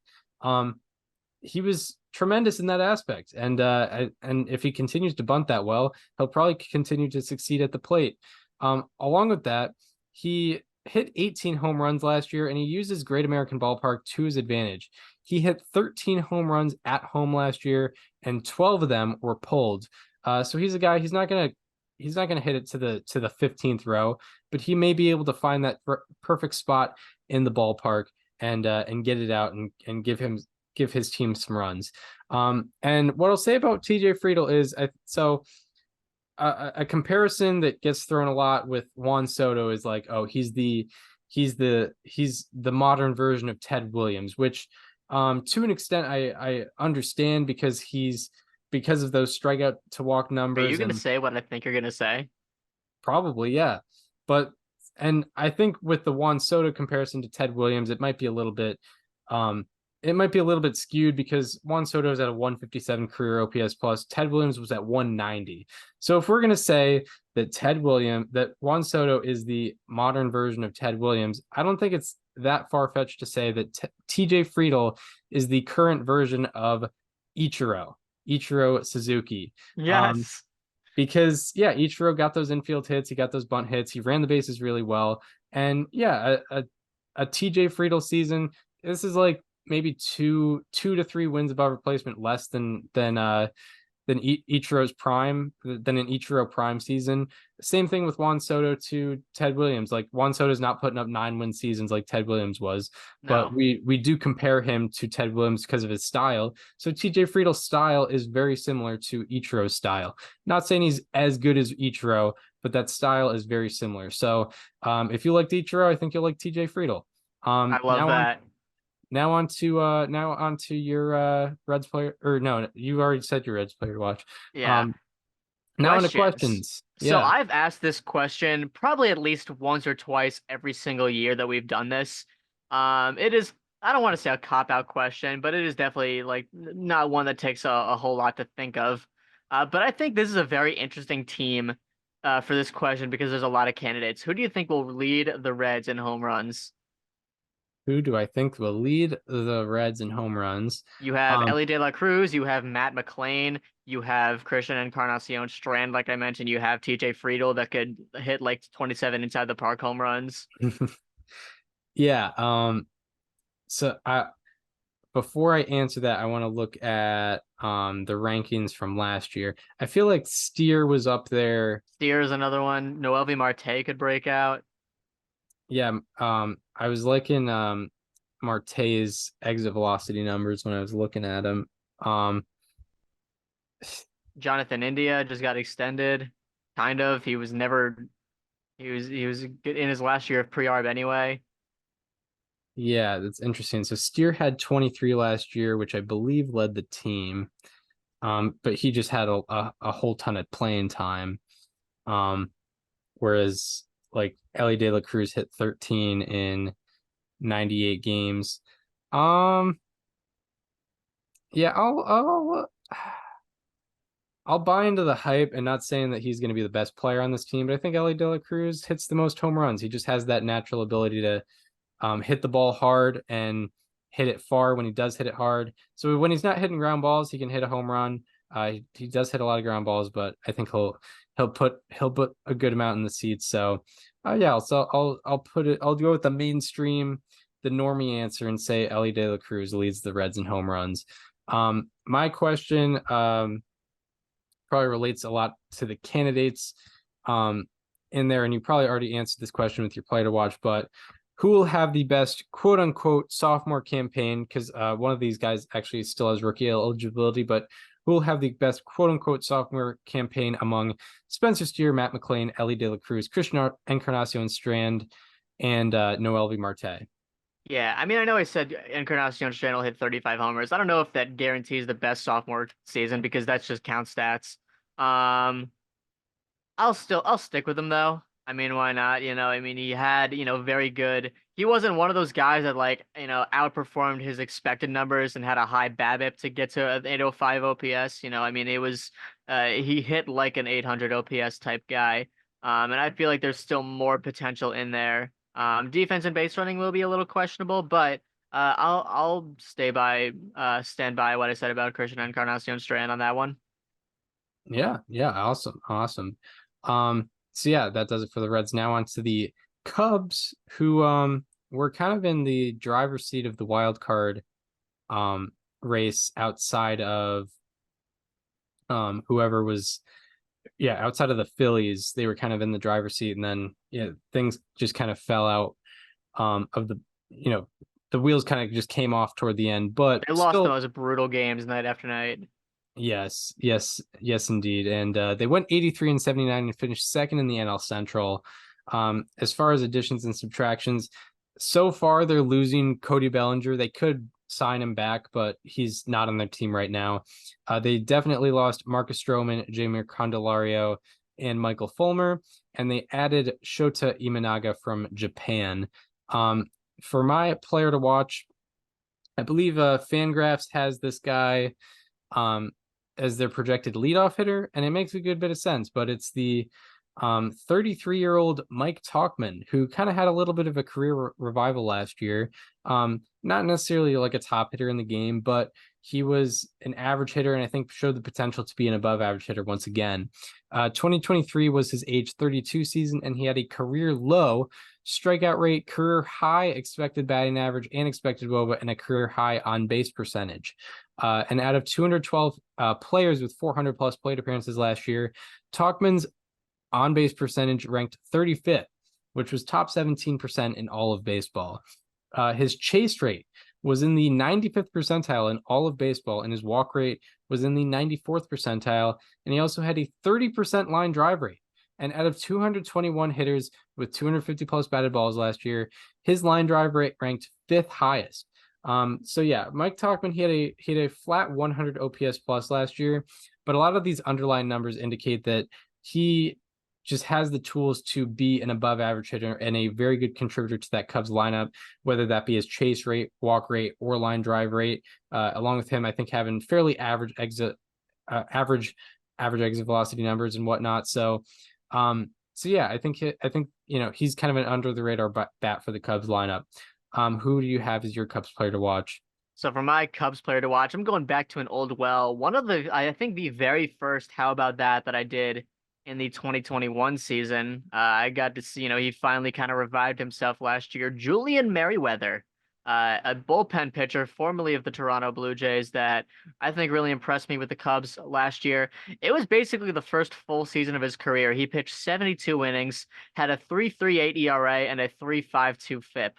He ranked 95th percentile or higher in average fastball velocity at 98.1 miles per hour.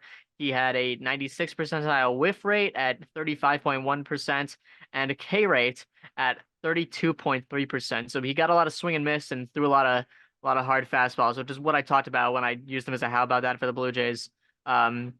His slider, however, is his primary pitch, despite his high velocity fastball.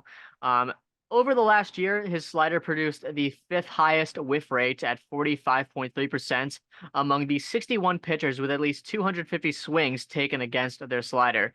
The only pitchers to have a higher swing and miss rate on their slider were Spencer Strider, of course, Jesus Luzardo, Matt Brash, and Freddie Peralta. And then right after that was Julian Merryweather. He also had a called strike and whiff rate of 40.2% on his slider, which means 40% of his sliders thrown either resulted in called strikes or swings and misses. That was the second highest rate among the 66 pitchers with at least 500 sliders thrown, second to only Spencer Strider. So if you're second to Spencer Strider in anything, you're probably doing very well, especially if it's in strikes thrown, strikeouts, swings and misses, whatever. He also had a changeup that was his third most used pitch behind his slider and his four-seam fastball. I found this very interesting. He threw his changeup 8 times to righties and 84 times to lefties. So, it's a weapon that he uses very particularly against left-handed hitters. And his changeup ended in 2023 with 13 strikeouts and 7 batted balls against. Which kind of just shows how unhittable it was when he did want to throw it. He threw it 15% to lefties, by the way. Opponents hit and slugged 150, and the expected stats were lower. So they hit 150, there were no extra base hits, and nothing that was even remotely close to being an extra base hit in terms of the contact that was made, how hard it was hit, where it was hit. The changeup had a 52.6% whiff rate. That was the 4th highest among the 318 pitchers to get at least 25 swings against their changeup. So we finally saw a great season out of Julian Merriweather. He's going to be a part of, I think, what could be a very interesting Cubs bullpen between him and another former Cubs player to watch of mine in Adbert Alzolay as closer. And the Cubs are a very interesting team this year. I think their rotation improved. I think Bellinger would improve their lineup. But the bullpen could be really rock solid if we get a full season of Alzolay and Merriweather in that back end. Yeah, 100%. And just the Cubs in general, like with the state of like the Brewers and the Cardinals right now, it's the lane is sort of opened up for them to be the NL Central favorites. And I think if I were a Cubs fan, I wish they maybe took a little bit more action in the offseason, but they did make one addition, and my question is about that addition. Shota Imanaga, who is coming over from Japan, signed, I believe, like it was an interesting contract, but I think it comes out to 4 years, $54 million is what I've seen on MLB Network. But will he have over under a 114.5 ERA plus this year? 114.5, huh? I think I want to say it was the bat that projected him to have like an ERA over 5. I could be wrong about that though. I want to check. I want to check though. I know Zips liked him, which is I suppose good. They don't have it listed on the bat. That's annoying. A 114.5. So the interesting thing about Imanaga is he has very good strikeout to walk numbers, but home runs are his issue. And I feel like Wrigley could hold some balls in, which maybe would play to his advantage. The Cubs' middle infield defense is excellent. Their outfield defense, we don't really know what it's going to look like right now. I will take the over. Why not? I'll take it. And for my question, Pete Crow Armstrong was given a 80 grade field tool via Baseball America, the highest of any prospect. Will he have over or under 13.5 outs above average this year? Yeah, that's an interesting question because that probably does have a lot to do with how often he'll be in the field. And Brenton Doyle had 15 last year in 126 games played. And that could also depend on what the Cubs continue to do in free agency. But I'll take the over. I think he has his Victor Robles rookie season where he just goes crazy in the field. So yeah, he's young. Has something to prove, and 80 grade field. I mean, that's pretty tremendous. So I'm wondering what like Wrigley allows, like if playing center field in Wrigley is probably one of the easier places to play center field, but I think he'll still be able to get over that. So now on to the defending division champion Brewers. However, it's that the idea of a repeat is getting less and less likely as the offseason moves along. But nonetheless, they went 92-70 and won the National League Central, however, losing to the Diamondbacks in the National League Wild Card round. In the offseason so far, they have lost Corbin Burns, Brandon Woodruff, Mark Canha, Tyrone Taylor, Rowdy Tellez, and Adrian Hauser. And they have added Rhys Hoskins, Eric Haas, Austin Nola, Christian Arroyo, DL Hall, and Joey Ortiz. Who is your Brewers player to watch? Yeah, so this was actually very convenient. I was going to use DL Hall as my Orioles player to watch, and I actually didn't have a Brewers player to watch yet when the trade happened. So I just slotted that right in. Yeah, DL Hall is my Brewers player to watch. I think he's a really interesting pitcher. He's thrown 33 big league innings in between 2022 and 23, and he's posted a 244 FIP. And that is thanks to his 11.5 strikeouts per 9 and his 0.5 home runs per 9, which I don't love that going into Milwaukee instead of Baltimore, but that's okay. Since 2022, he has an average exit velocity against of 83.9 miles per hour in 92 batted balls. That is tied for the lowest among the 780 pitchers with at least 50 batted balls against. And granted, he has 53, so he just barely makes that list. But regardless, 53 batted balls with an exit velocity below 84 is pretty remarkable. He has the same expected weighted on base average over the last 2 seasons as Spencer Strider, who just seems to keep showing up in these for me. And the thing that I find interesting about DL Hall is despite, I say only, because this is a above average height, but for pitchers, it's below average. Despite only being 6'2", he averages 7 feet of extension off the mound, and this helps jump his four-seam fastball velocity from 95.6 miles per hour to 96.6 miles per hour. And thanks to this, his four-seamer last year had a 39.5% strikeout rate. And not only that, but he put up a 50.9% ground ball rate last year, and he also has a career 14.1% fly ball rate. So not only does he give up the softest contact in the league, but he also gives up a lot of ground balls. He doesn't give up a lot of fly balls. And I really think that it'll play no matter where he is if he keeps that up to some degree. Obviously, things will probably balance out with more time. But, I really think that 6 years of DL for 1 year of Corbin Burnes could end up looking really good for the Milwaukee Brewers. Yeah, for sure, especially if they did not have any plans of extending Burnes, which they definitely didn't. Now on to the final player of the day, and I'm talking about Garrett Mitchell. He's a left-handed bat and a center fielder. He was a first-round draft pick in the 2020 draft, and he was a top 100 prospect coming up. He debuted in August of 2022 and was, projected to be a rookie of the year candidate in 2023, but a shoulder injury took him out for over 5 months last year. But in the short time that he's played in 141 career plate appearances, he has a 278 batting average, 795 OPS, and 120 OPS plus. There's some really interesting things about his batted ball profile. However, he strikes out a ton. He needs to cut that down in order to be a more successful hitter. But there are some interesting things about how he hits the ball. He has an 11% career barrel rate and a 41% career sweet spot rate. And there are 537 hitters with 50-plus batted balls since he debuted. And Mitchell's sweet spot rate ranks 33rd of those 537, which ranks him top 7% in sweet spot rate. And with sweet spot rate, or with the sweet spot zone, that is when you hit the ball between 8 and 32 degrees.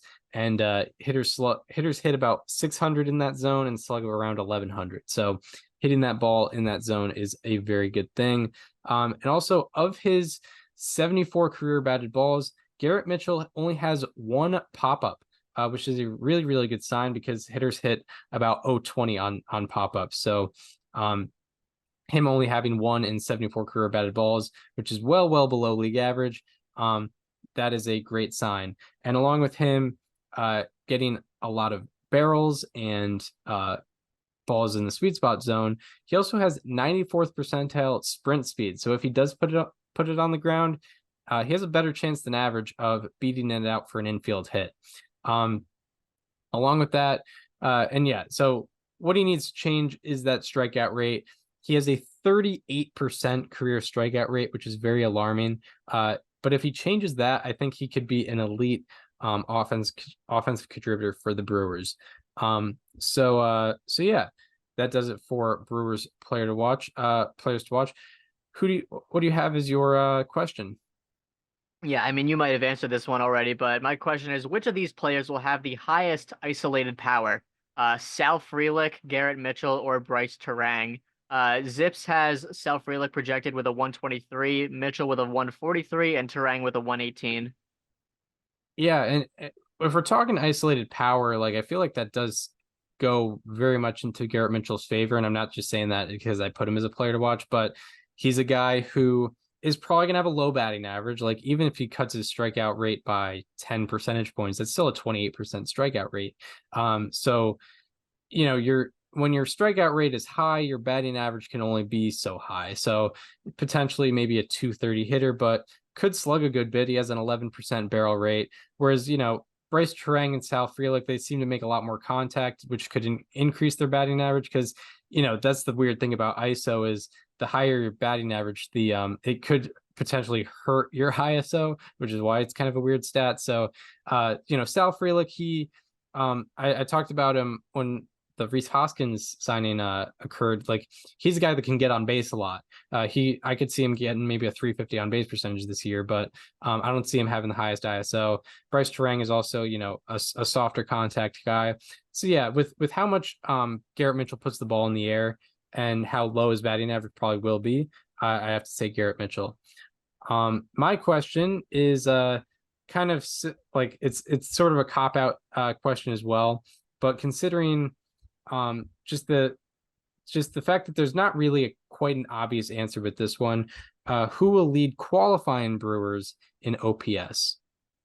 Qualifying Brewers. I mean, in terms of potential candidates, there's William Contreras, there's Rhys Hoskins, there's maybe a Sal Frelick breakout, maybe a Garrett Mitchell breakout, and then of course the Jackson Chourio breakout. I think I like the idea of Rhys Hoskins in that ballpark. It's a good hitter's park, especially a good power hitter's park. He's a guy that hits a lot of fly balls, pulls the ball a lot. So I'll say I will go with Rhys Hoskins on that one. I think it'll be the second straight year where, by the way, also Christian Yelich, I didn't even mention him, but I think it'll be another year where the Brewers' highest or their best offensive player is a guy that they got in the offseason. And I'll go with Rhys Hoskins. Yeah, awesome. Yeah, so that shall do it for the divisional breakdown. Good to start off with, along with some positive news. Hopefully as time goes on, we will have more and more news to talk about. Yes. Because yeah. Thank you to Stephen Schoch for joining us today. Very fun interview. Yes, great. Yeah, wonderful. Amazing stuff. Changed my life for sure. Yeah, I mean, I'll never forget that one topic that we talked about. Yeah, I mean, mean, when he said that thing. My God, like you wouldn't believe the look on my face when yeah. Oh, I saw it. I was on Zoom. Yeah. I mean, look, we're saying this because we already did the interview, so we know what we're talking about. Yeah. But shout out to Stephen Schoch. You're probably already following on social. It's Big Donkey 47 on Twitter, the Shock Factor Pod on Apple Podcasts, Spotify, all that fun stuff. Yep. And yeah, to dive more into us, go to our YouTube channel if you're listening on Apple Podcasts or Spotify. Go to the playlist, check out all the playlists with the guest interviews, which we just recently added one, but also check out the others. We have guys like Chris Rose, Jeff Passan. We've got Sarah Langs on there, Mike Petriello of MLB.com as well. Some good stuff over there and stuff that stands the test of time. It's not all topical. Yeah. Along with that, follow us on social media. Follow me on Twitter, @Chris_Giannis. Follow Daniel on both Twitter and Instagram, @Daniel_Curran, and follow the show Instagram, @Above Replacement Radio for all the show needs. We hope you enjoyed this one, and we hope to see you next time, where we will be previewing the West, NL West, National League West, and discussing our 41st through 50th best players in baseball. Yep, we're doing that as well. As we will be starting our top 50 players in baseball. We will see you then. This conversation is over.